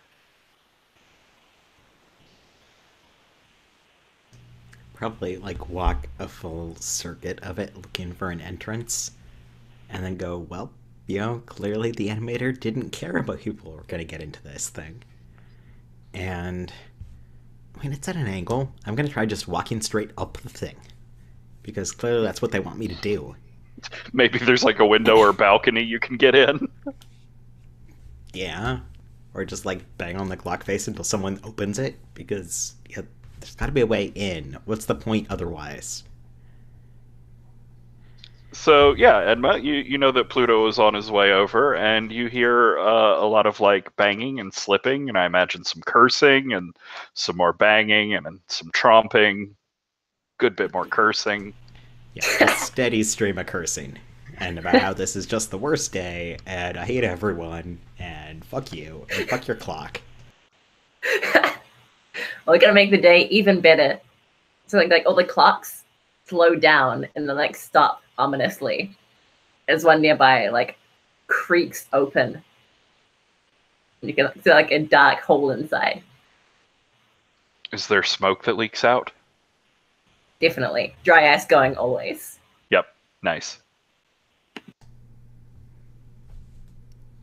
I mean, going into the creepy clock is where I belong, really. So, of course I'm going to go in there. So, what does it look like on the inside as Pluto comes in through this ominous, dark, foggy hole? I think like after jumping inside, all the lights like snap on. And it's just like, I don't even know what it would be. I think it's a whole bunch of screens. I was just going to say, it sounds like Enma's in a dramatic pose, but you got screens. What's going on? Oh, yeah, definitely. Oh, no, the screens light up, like, all over the walls and illuminate the figure of Enma as, like, a silhouette, posing dramatically. Beautiful. I think I want you to roll to turn someone on with dramatic entrance.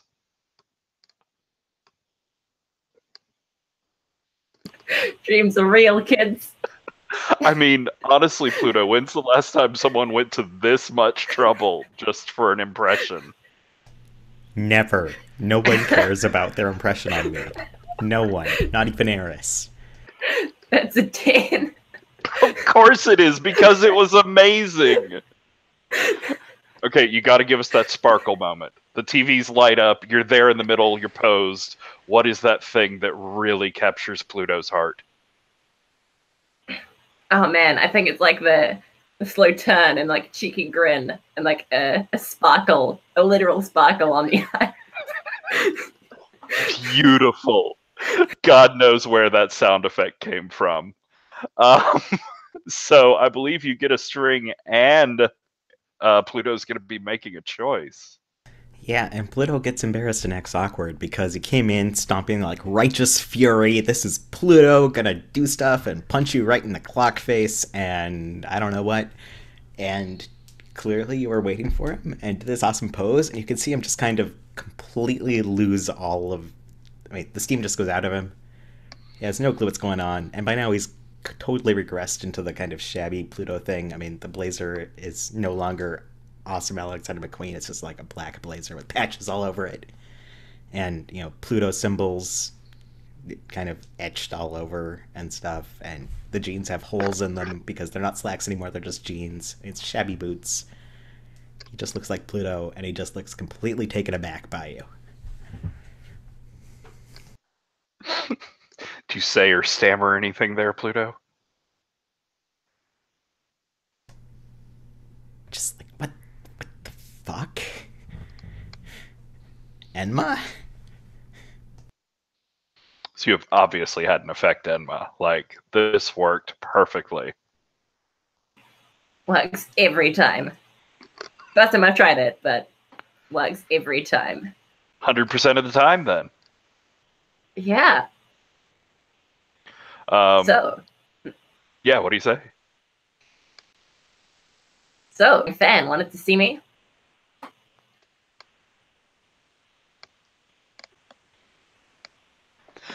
I'm sorry, did you just call him a fan?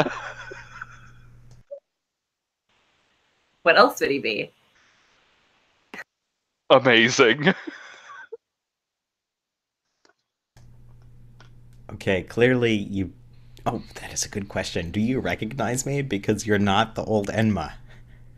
And Pluto has been sort of out of the picture for a little while. Yeah, I've just been busy No, Johnny Appleseed and pomegranates everywhere. I don't think I do. All right. I know it's generally bad form to stack up multiple roles on one person, but why don't you go ahead and move into a shutdown there as well?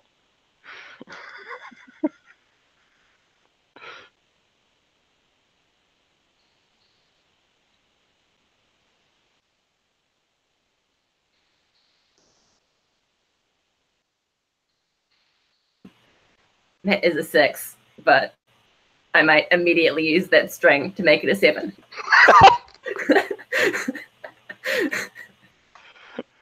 Amazing. So, like, I mean, secretly, obviously, Enma, you were like a vlogger for the Pantheon. You know who this is. And you almost crack, but you managed to get that power move off of, like, wait, what was your name again? Sort of thing. Yeah. So yeah, Pluto be thinking of a condition to hit back with, but Enma, what are you going to choose? I think adoring fan is a good condition.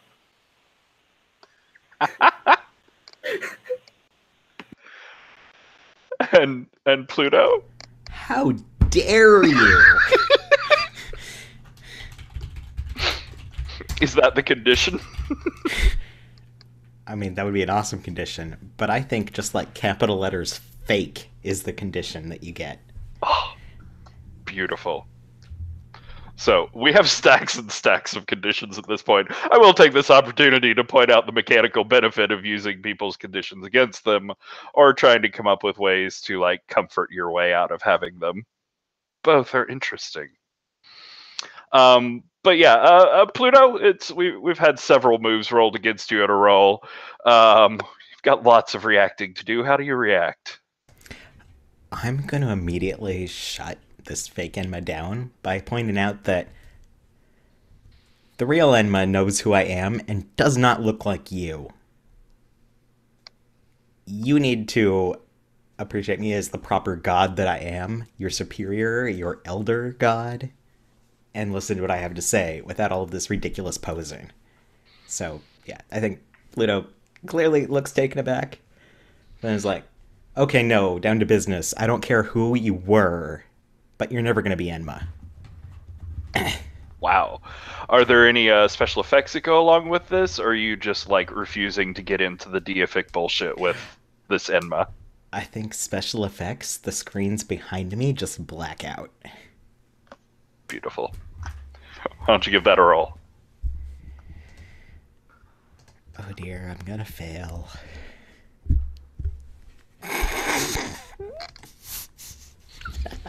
I rolled a 3, so plus my cold, that's 2. But Good. I have a bunch of strings against Enma, so I'm gonna make it a 7. Holy crap! You have 5 strings?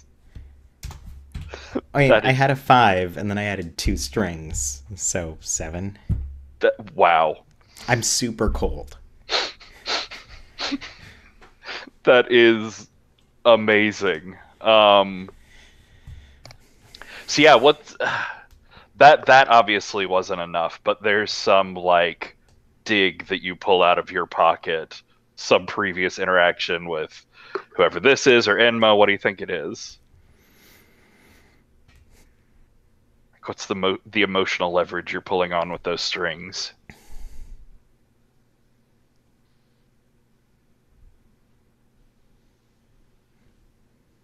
Hmm. Yeah. Oh, I was gonna say that, you're just a really obsessive fan, aren't you? Because that's what this Enma was. Sort of. Kind of. Oh, yeah, I'm sure you'd know all about Enma, wouldn't you? I mean, like, you did so much to protect Zer, and, like, of course you did such a good job, didn't you? So what's your shutdown choice you're going to make there, Pluto? And Enma, you're going to get to hit back with a condition. Because you people are made of nothing but conditions. Apparently so. We're all conditions. All the time.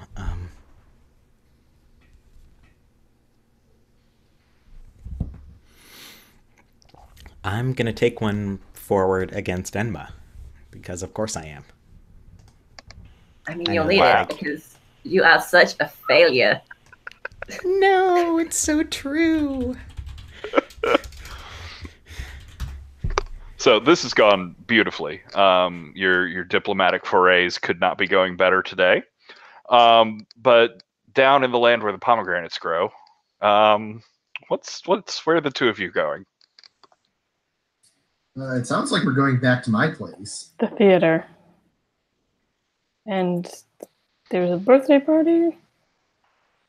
Oh, yeah, are we still doing that? Or No, I think that sounds like a great scene.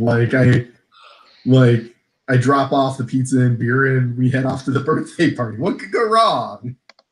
And I don't think Eris quite realizes where we're going. Because you just said theater, and I'm like, okay, fine. So where is this birthday party? Who is this birthday party for? Oh, I think this is like totally like an 8-year-old little girl out in the suburbs. And it was like, it's very obvious that the girl herself didn't like send me the tweet asking me to play for her birthday. It was definitely one of the parents. Amazing. You get there, I think, to find that Janus has gotten there before you. They've taken it upon themselves to set up music for this occasion, and just because 8-year-olds don't make very good dance floor fillers, they have brought some extras with them. I mean, they're probably just really enthusiastic. They can't all be on drugs, can they? Oh, Osiris does not see a problem with this. He does not understand. Uh, God, I think I wonder, does Osiris do the entrance of this party took a turn for the douche? I think so. So, how are you stepping up the ill-advised optics for this 8-year-old's birthday party? Yeah, I think I just like get on stage, like hand someone a thumb drive with background music that I can't play myself, and I just go at it. You giving a performance? Yeah. Beautiful. So let's see. Yeah, what are you trying to get across here? Is it just this is me, or are you trying to change this party in a particular direction? So I think like the purpose of Osiris's parties is, so the Egyptian myth when it comes to being judged in the underworld is if your heart is heavier than the specific feather they have, and it's got a name, I don't remember what the name is.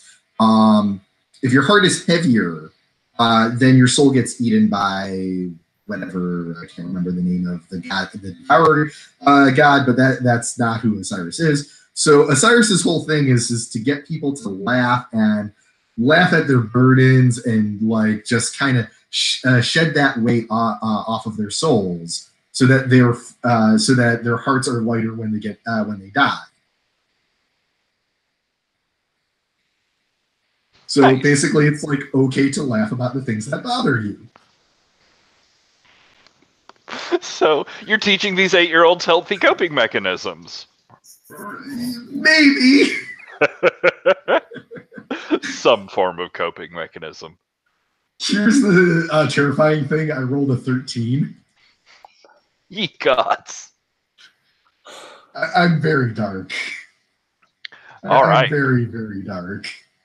So, you have Janus, you have Eris, you have a number of 8-year-olds, presumably a parent or two. Who do you think is most affected and you gain a string on? Oh.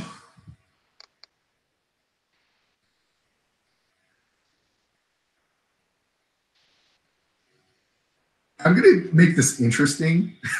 I'm going to say Janice, but the Janice sister. Okay. I Maya.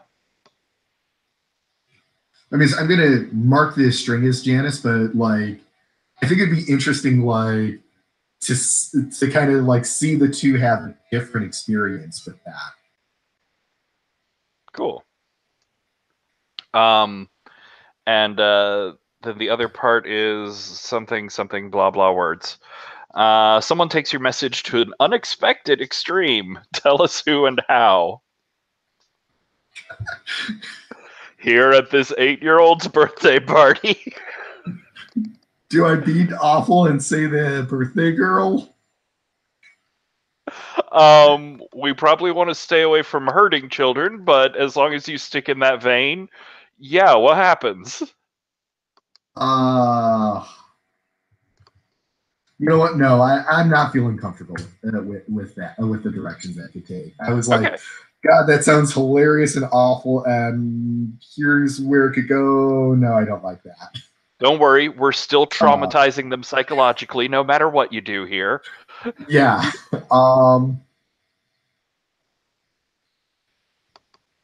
Let's oh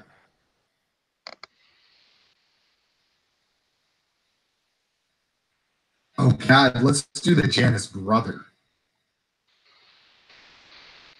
Okay. How does he take this too far to an unexpected extreme?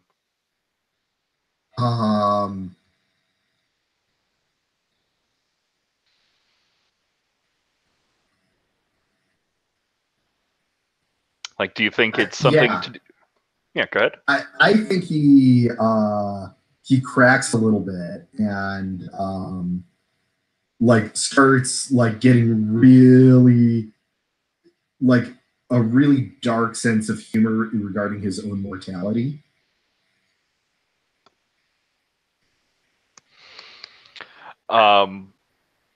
Yeah, I think he's going on the like bad side of this trip where you've sort of lifted up and made this special connection with Maya. Ray is very much having the like other end of the seesaw, where he just can't keep up his end of the party. Like the music sort of falters and scratches out at some point, and he begins like drinking openly and talking to 8-year-olds about the bleakness of death and the meaninglessness of all things mortal. So, Eris, it's a party. Strange party. It's getting better. Wait, I've got to ask: is Eris wearing one of the cone birthday hats? Some of the what? The birthday hat cones? No. Maybe you tried to put one on his head, but no. So, how do you feel about this 8-year-old's birthday party? Is this scene your jam? Not at all. But there are a lot of like club people here. Yeah. Janus has brought a lot of extra guests. Yeah, so I think he just like dives into that, like feeling more like himself now. Just as the performance starts to go sour for some people. Probably like right beside the Janus brother. Like encouraging what is happening there.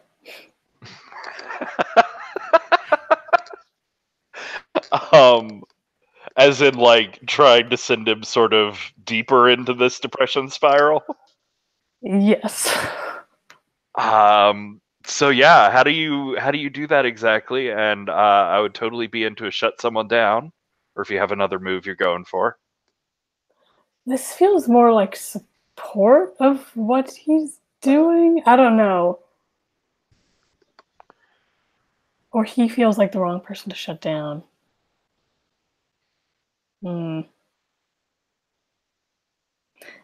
Yeah, but I think just like standing beside him and like chipping in to like just the wrong places in his conversations with these 8-year-olds. And just it feels like, yeah, shutting down the people he's talking to. And just saying, yeah, like we know it all sucks. Like we're gonna die, you're gonna die. How old are you again? How long do you have left?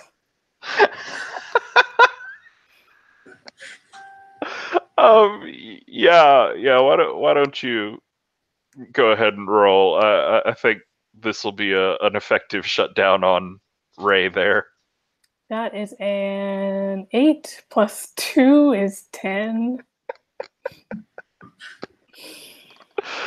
Okay. So yeah, what do you want to choose for him?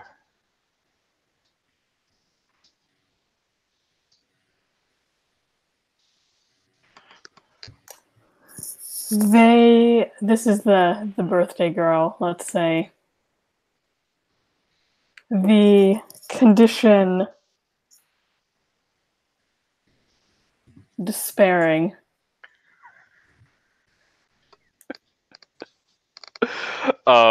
Yeah, I mean, she breaks down in tears. She begins wailing to her mother about how many birthdays do I even have left? How many birthdays do you have left? What about Grandma? It gets dark real quick. And I All of you get very forcibly asked to leave. So unless you're gonna like miracle against the dad brigade, they're gonna kick you out of this party. I really like the image of us being kicked out of an 8-year-old's birthday party and not like being able to do anything about it.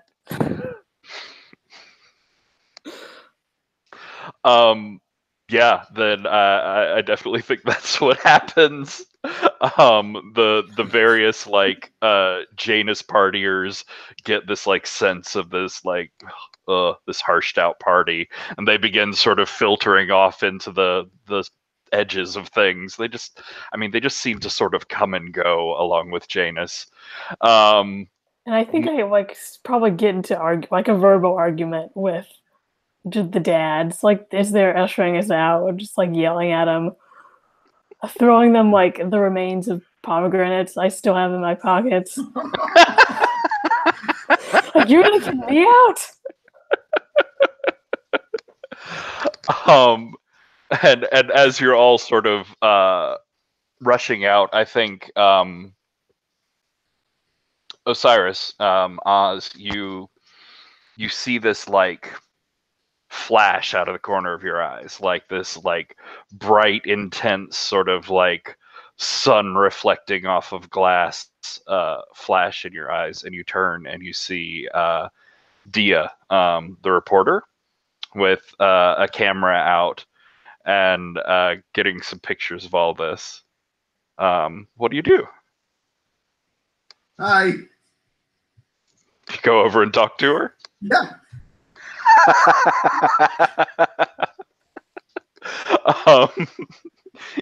You go over and Eris, you're in the middle of arguing with these dads. You're obviously building up towards another explosion, and you feel this hand on your shoulder. You turn and you see Father Richard's there, and he's staring at you with those same like reflective sort of golden circles of his glasses over his eyes. You can't see what his expression is at the moment. And he indicates the hand that you had that was like coming up and sort of tensing for a snap. And he says, "What good would that do here?"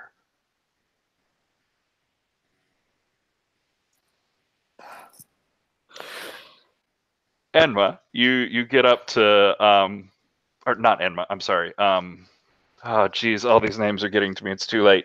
Osiris, you get up to Dia there. What do you say? Hi, I didn't know you were here. I anywhere the Pantheon is, I'm anywhere the story is. I see this gig didn't go exactly right. Any official statements you'd like to make? Actually, when she says I'm anywhere the Pantheon is, he like definitely puts on like a funny voice, and he's like, "Oh, that's not very creepy." It's like making a joke out of it. No, it's the only place I exist. What? Huh? But I'm curious, is it true what I'm hearing that did Eris try and start a fight with 8-year-olds? I don't think so. Look, Eris, was having a rough day, and I figured a little, good old fashioned fun. I mean, I've heard birthday parties are fun. So you're saying officially on the record that Eris didn't punch any 8-year-olds within your line of vision?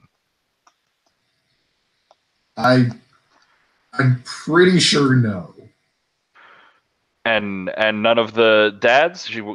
He wasn't assaulting parents here at this party, because some of them look rather upset. I mean, I don't think that was Eris's doing. I don't know. I just kind of played my set, and people had some good laughs, and I don't know what kind of happened with the to annoy the dads. I did wish Riley a happy birthday. Does it feel embarrassing that this is the best gig you can get? I mean, what could be better than, really making somebody's birthday special? Well, Lakshmi's last performance had 10,000 ticket sales, not to mention all the people that snuck in. So I feel like at least mathematically, that's a good bit better. Also, there was a light show So you're saying that numbers are always better? and an open bar.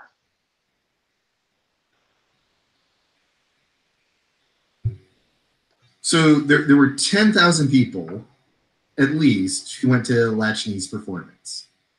Mm-hmm. So 10,000 people had pretty much the exact same experience. They seemed moved by it. Whereas Riley just had one of the most unique experiences of her life. Is Riley the crying one holding on to her mother's leg there? Yeah, I don't know why she's crying. Huh. It definitely didn't have anything to do with the rampant drug use out here in suburbia, did it? I didn't know about. I don't really know about drugs. I don't know. Were there drugs? So Like he turns and asks someone, like, "What were there drugs?" And I assume they just like quickly walked away. no comment.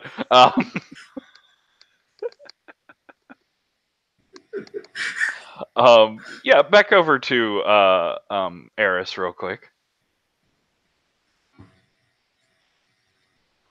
Here's Father Richards. He's staring at you. He's judging you again. I don't like that. Do you really feel that this is your best life? That this is your best path forward? I mean, God or no, you obviously have an influence over people. They look up to you. You don't get to judge me either. Then who does? No one. That's the entire point.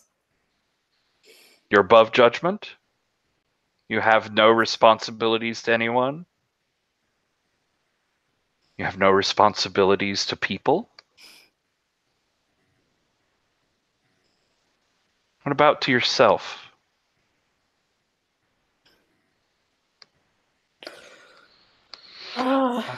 I think I'm interested in having you keep your cool here. Yeah, these are what awful. What are you afraid might happen?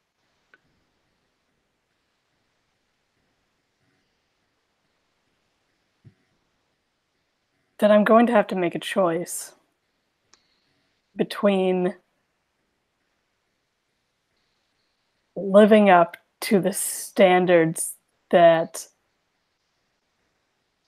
I am going to have to be a god, in the process losing the human side of me, which I would very much like not to do.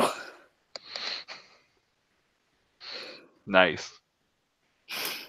Why don't you give that a roll?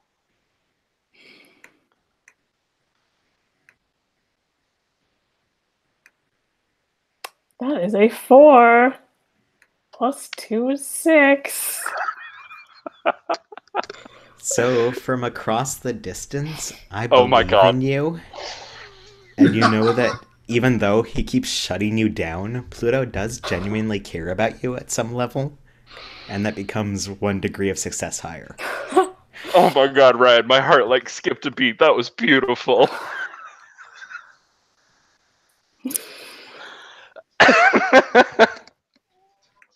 So yeah, you have this wash, you have this sense of Pluto's presence, and you feel yourself bolstered by it. And I think the hand clutching the pomegranate just kind of, and it falls to the ground. So let me see. Yeah, you're staring at Oh no! I put it in my pocket. you're staring at Father Richards there, and he's staring back at you, and this light from his eyes, like, it just seems to fill your senses, from his glasses rather. It just seems to fill your senses. There's this like golden glow that blots out everything else and sort of burns inside of you. So I think you can either accept his judgment, accept his condemnation of how you've been approaching this, and you'll keep it together here, and maybe that'll change you going forward.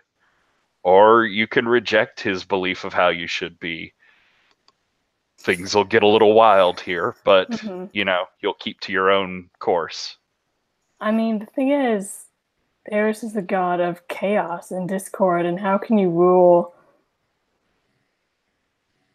a real congregation with that?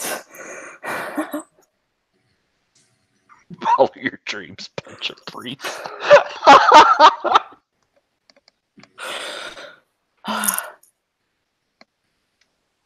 I mean, So do you push forward with trying to keep your control, or do you just let it go?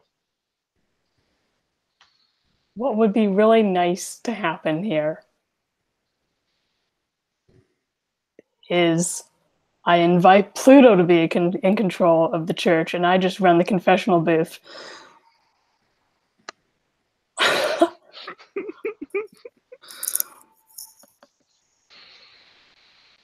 But that doesn't feel true.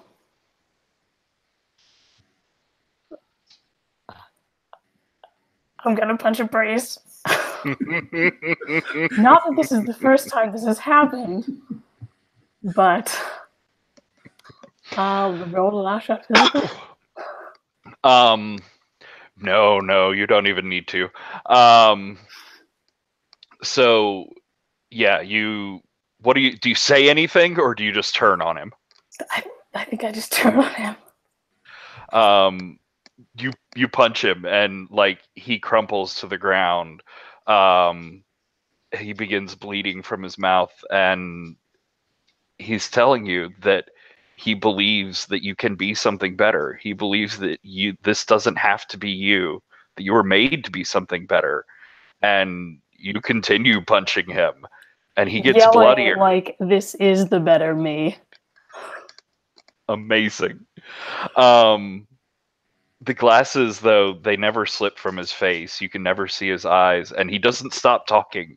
And after a while, even through your sort of rage-addled brain, it may seep through to you that you've punched him a lot, that you've punched cars that haven't lived this long. And he seems bloody, but this doesn't seem to be slowing him down. He's just a constant stream of calm words. I mean, I think so Osiris would like try to pry Eris off of the priest. Are you gonna fight Osiris, or are you gonna let yourself be pulled off? I think after a while of this, he kind of stops and just like, what the fuck are you? What the fuck? And he stands up. He wipes some of the blood off of his mouth. And he pulls down the glasses to wipe them off, and you can see that same gold light shining in his eyes. He says, "It's a shame, but you know where the church is. You know how to get back to it. You know how to get back to you. I believe that you can find that." He begins walking off.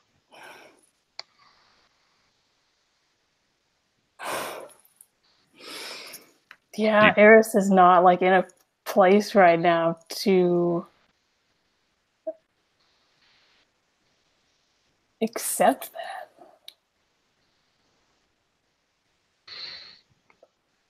Yeah, Do you? I still don't know what he is. So I think what I'm yelling after him as he runs is just like, no, what are you? Tell me what you are.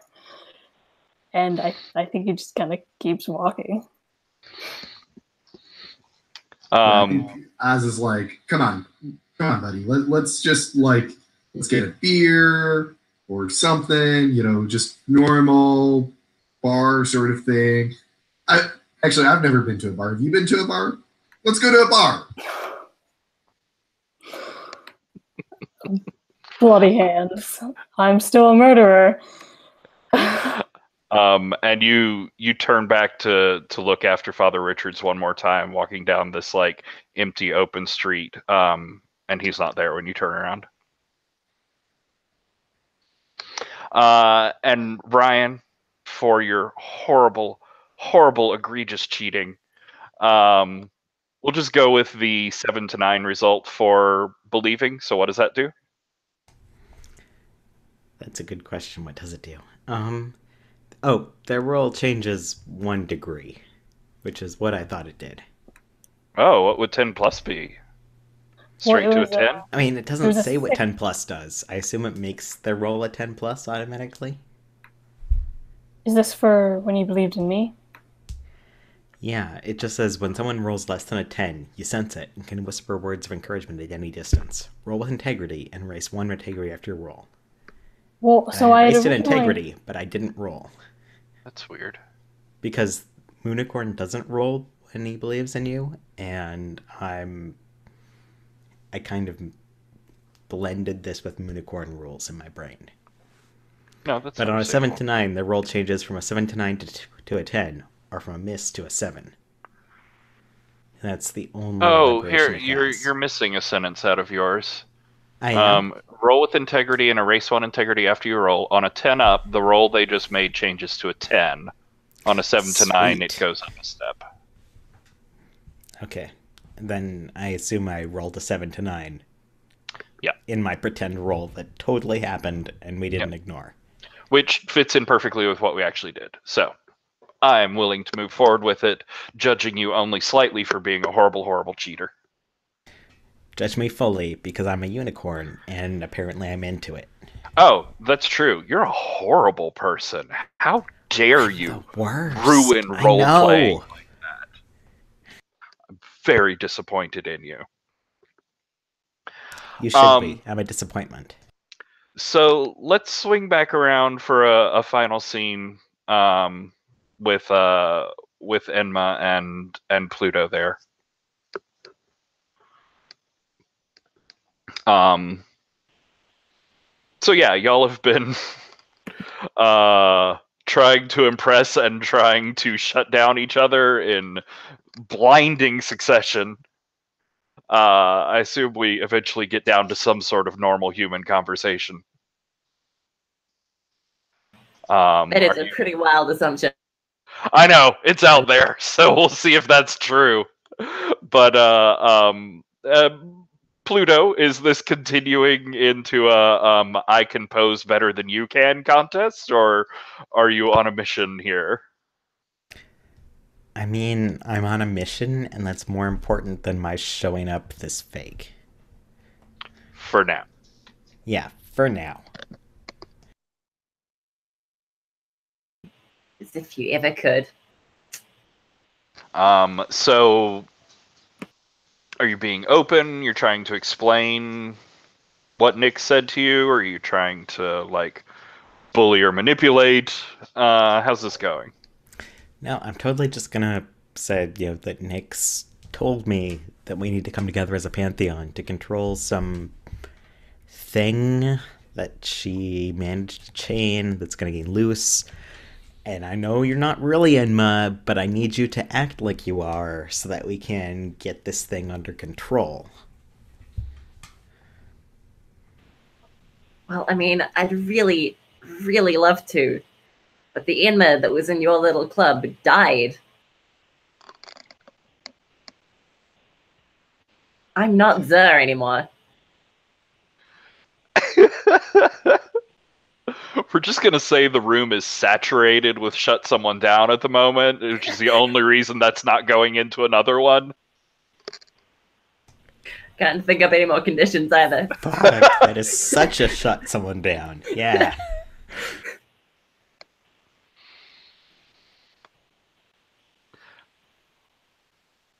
Yeah, and I think you can, despite the fact that we're not rolling this because we've shut so many people down, you can see Pluto just sort of taken aback for a second because people don't usually say no fuck you to him, and that's totally the vibe you give off. Oh, I mean, did your boyfriend or whatever not tell you that, he killed the... I figured that would be like a pretty important event.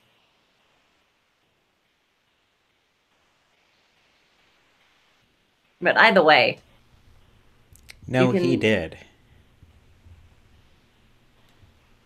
Oh, and I guess you just didn't care? I did. I cared about the original Enma, and you're not Zur, and you never will be Zur. What do you even know about Enma? You've fought over a river? So what? I know more about Enma than you ever will. I am Enma. I am the one true Enma. Okay, maybe that was your Twitter handle or something, but you will never be Enma. You're just the best substitute that's available right now. See, I think you're getting something a little wrong here, because you're the god of the underworld, and I'm the god of judgment. I say who's Enma and who isn't.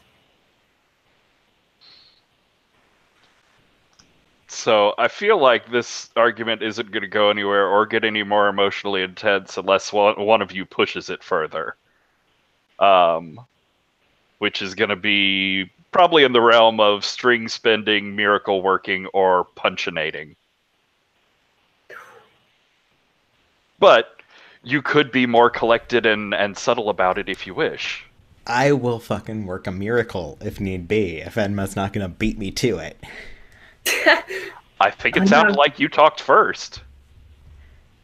So, yeah, just, you can sort of see Pluto counting down to himself before snap, and I'm gonna just fucking pomegranate trees emerge from all over the place in your ridiculous anime clock tower. And maybe they're anime pomegranate trees, but they're still pomegranate trees, and they're still me, showing that I am more a god than you'll ever be. Nice. I do think they get a little bit animeized as pomegranate blossoms begin just like raining down from nowhere. Yes. There's gotta be just random rains of blossoms. It's a requirement. But yeah, what are your picks going to be there? I mean, I think... Fuck, man, these options. It takes on a life of its own, and someone you care about gets hurt.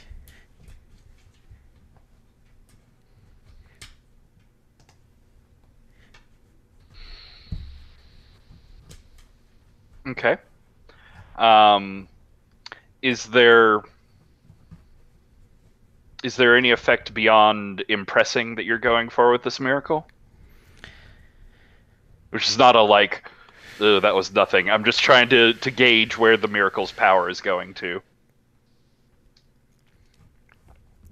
Yeah, I think it is just sort of a miraculous shut someone down, and also nothing you build is more important than what I can take over sort of thing.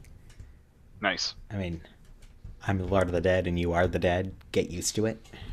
So I think along with the sound of like creaking wood as these bushes are popping up from nowhere and growing at incredible speeds, you hear metal grinding, gears slowing down, winding out of place, popping, and there's begins to be a rain of like metal gears and springs and clock pieces that begin falling down along with the pomegranate blossoms, as Pluto's miracle takes root here in your tower. And it was, remind me of your choices again. I'm sorry. That it takes a life of its own, and that someone I care about gets hurt. And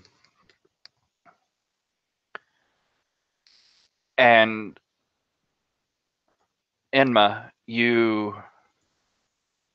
God damn it. Screens. There we go. There you are. There's your faces. Too many tabs. You hear this ripping, you hear this tearing, as the bushes, the plants, they rip the top, the roof off of this tower that you're in, and sunlight comes flooding down in. It strikes you, it blinds you, it's brighter than anything you've seen, and you look up and you see the both of you. You see this light coming from the sun, and you see, almost in the sort of after images, the sort of photo negatives, you see this figure. You see the sunlight made incarnate, the fire walking and blinding you, as you see something into the importance behind Pluto's words.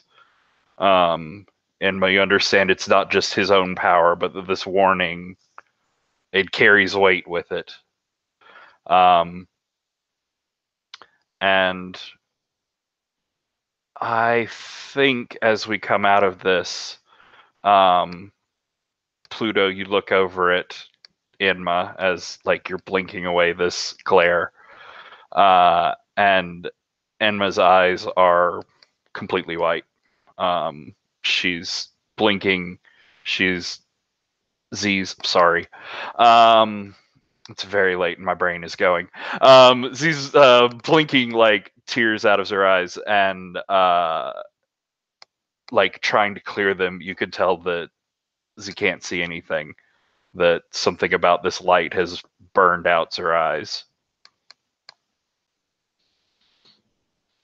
And I think that's probably where we're going to stop.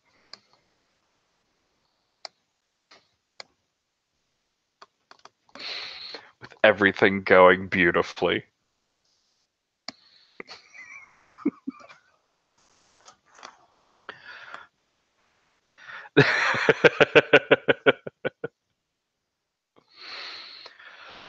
So, that was our first chaotic month of this Pantheon.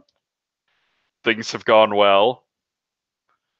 There's a teleporting reporter, a sentient backflipping river, and a plague of magical pomegranates. And a mysterious priest. Mysterious priest indeed. And also, worst 8-year-old's birthday party ever. Oh, oof, there is some therapy in the future there. Like the expensive kind. Not the kind you get free at your college dorm or whatever. Yeah, I'm excited to see where things go with all this.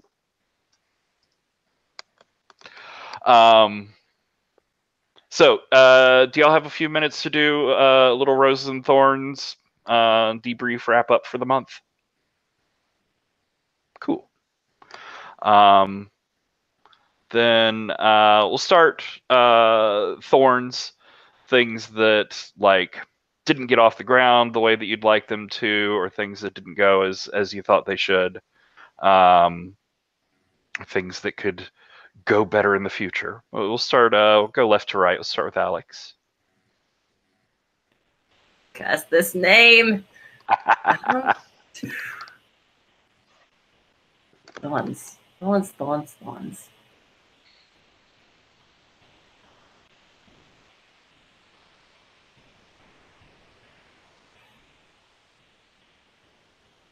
I don't know. I can't really think of much. Thank you, Ryan. Thank you. I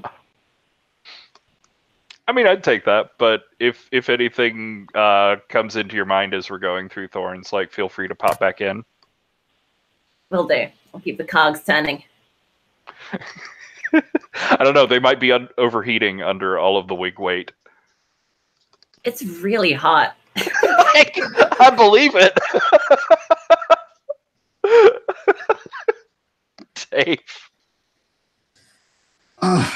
Wemmy, I think the challenge with rotating tables in an ongoing thing like this is always integration of new characters, and always rough. I think it went pretty well, but at the same time, it's like, oh my god, it's so hard to get know where my character's supposed to be and how I'm supposed to interact with these people, especially because it's like, okay, it's some characters' last session and some characters' first session.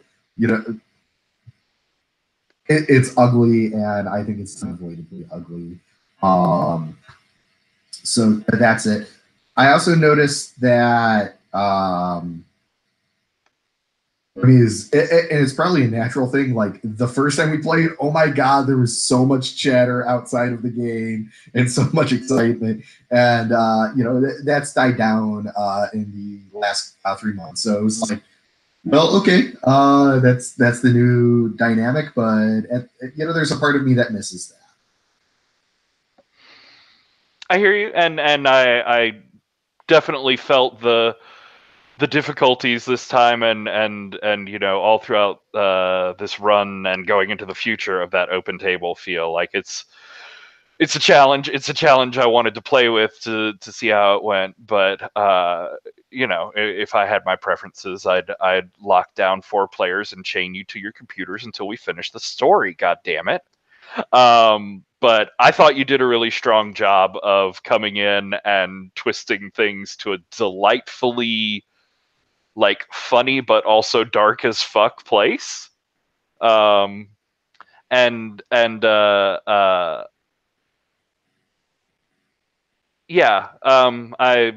I hear you on the chatter too, and I'm sort of I'll definitely take part of that on me of I have not been as energized and into it the past couple of weeks.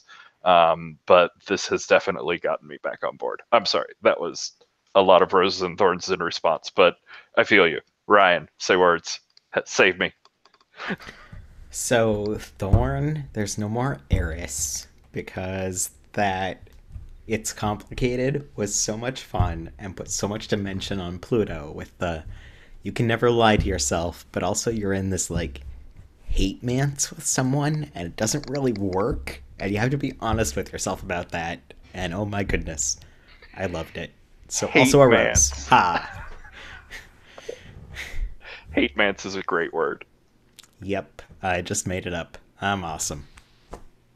I'm into it. Anything else? Thorn-wise, not really. I mean, everything was awesome. I was doing a lot of screaming in the chat, which I feel like is the hallmark of a good session generally. Cool. Sarah? I think I felt it particularly in this session, but it was more separate than previous ones. We were all in the same place doing just chaotic things together. And here, it didn't feel like we got through quite as much, I guess, because we had our separate scenes in pairs. I don't know.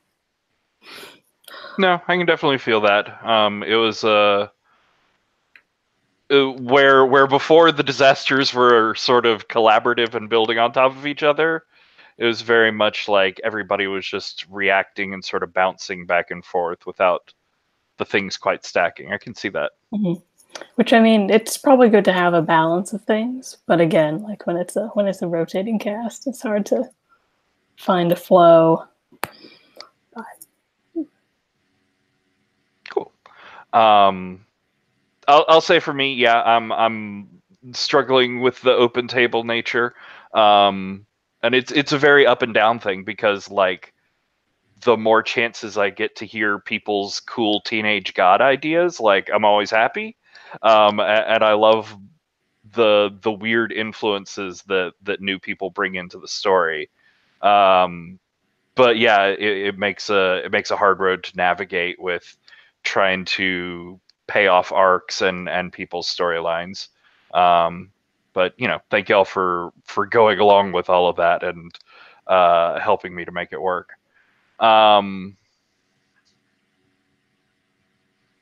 I hate the thought that we won't see Eris again. I hope that's not true. There's wait lists and there's still December sessions come up. So I'm still hopeful for Eris in the future. And similarly with Enma. I don't want to believe that this is the last time we'll see Alex's version of Enma. I don't think I could ever do Enma as good a justice as you do. So those are my thorny fears. I think Enma's coming next week in another session. Oh, are you? One more. Yay! I'm I can't pretty fucking sure keep up with that these one sessions. of them came in next time. It is a chaotic mess, and I try not to look at the list until like the week before. But yes, there is an Alex. Nice. So cool. Thorn Undone. I'll save that for the last session you have.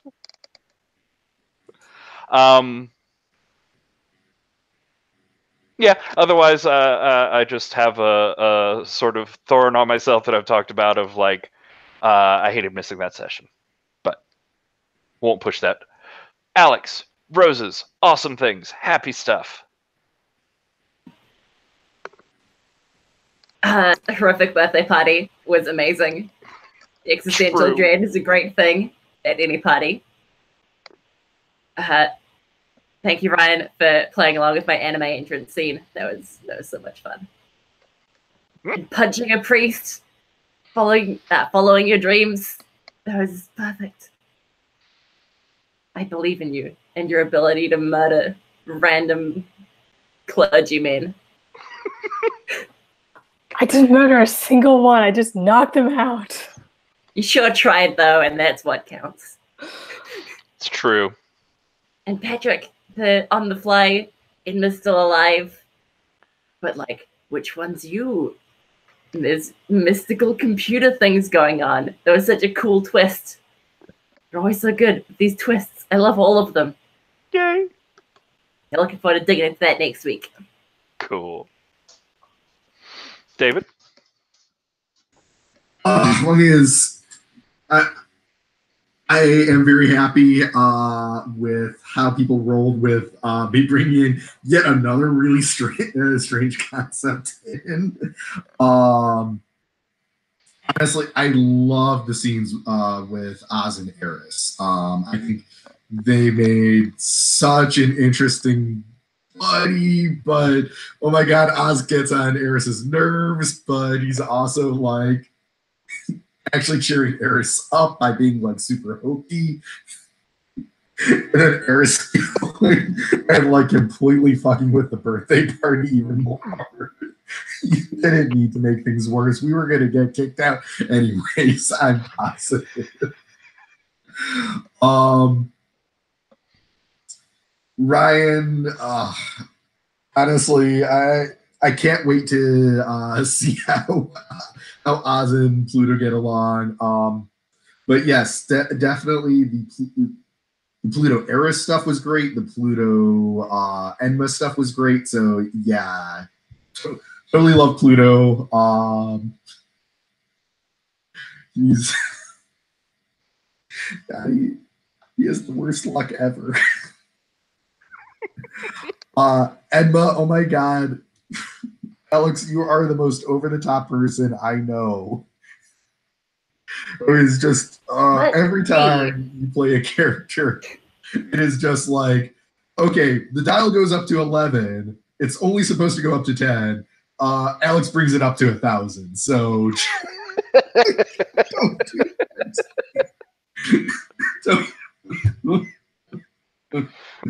Alex is the coolest spider queen you've ever seen. Okay, so new prediction.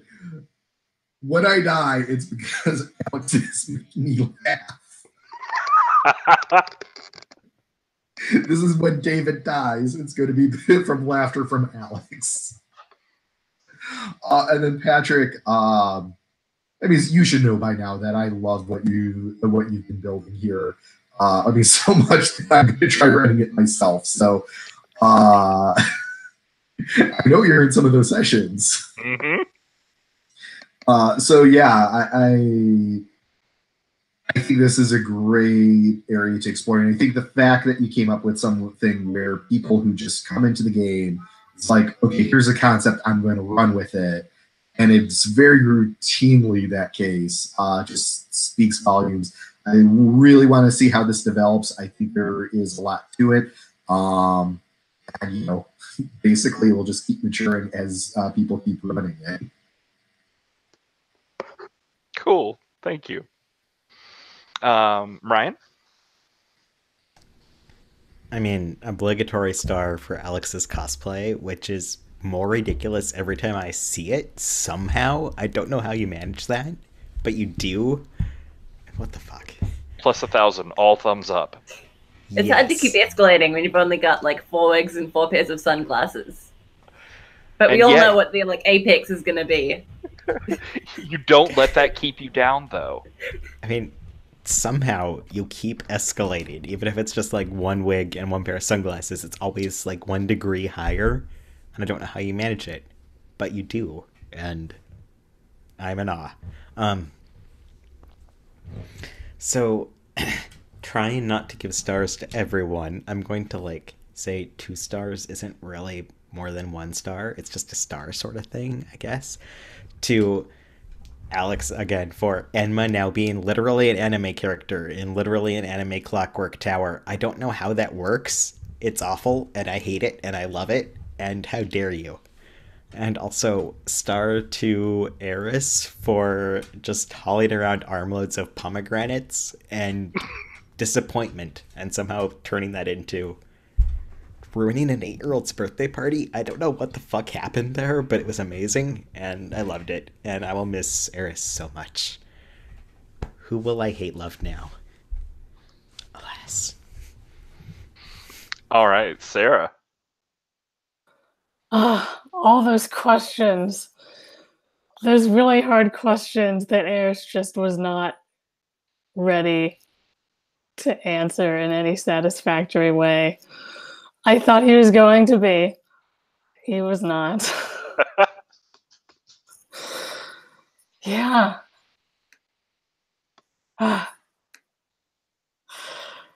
David, your character, I enjoyed him a lot. Yeah, just feeding into the chaos and just crazy ridiculousness that you can make happen in this game. Ryan, for believing in me.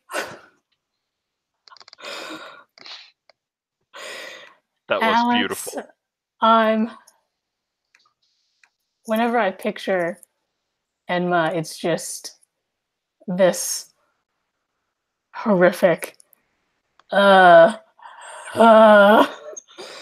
please no.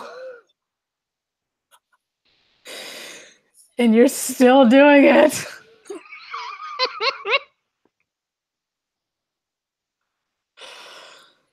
It's been a lot of fun, and I really hope lots of people drop so that I can play again. Just gotta be faster on that RSVP, guys. Cool. Thank you. I first of all, I mean, roses to all of you for whatever your varying schedules were, for being willing to lean in and make this open table. We've got different gods every week sort of thing work out. Similarly out to Chris and Maria, who both also just really rolled with the open table feel of things. but yeah, thank you all for being like awesome engaged players, so that I can survive going through this many like new gods and twists and turns out of nowhere. Because if my constant glimpses in my notebook aren't enough to tell you, my brain tries to plan a lot, and I try to fight against it and be loose and ready for things. So thank you for making that easier. Alex, oh my god, fucking Enma. Just every fucking thing about Enma is amazing.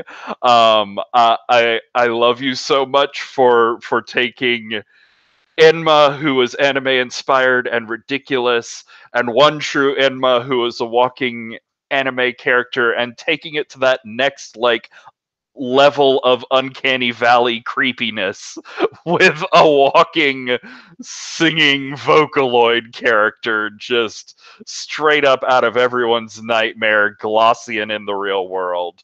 It was amazing, and I love the choices you make every time. And thank you, Japan, for giving us all nightmares that we can bring into games.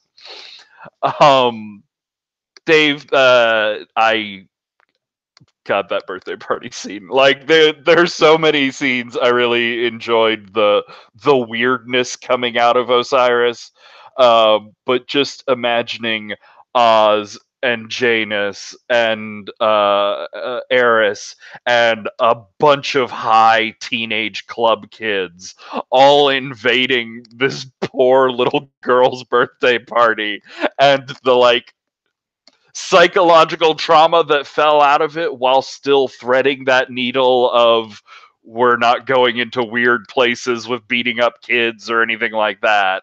God, that whole scene was just, it was a delightful mess. Brian, I love Pluto. I love the like infinite size of why do I have to be the adult again?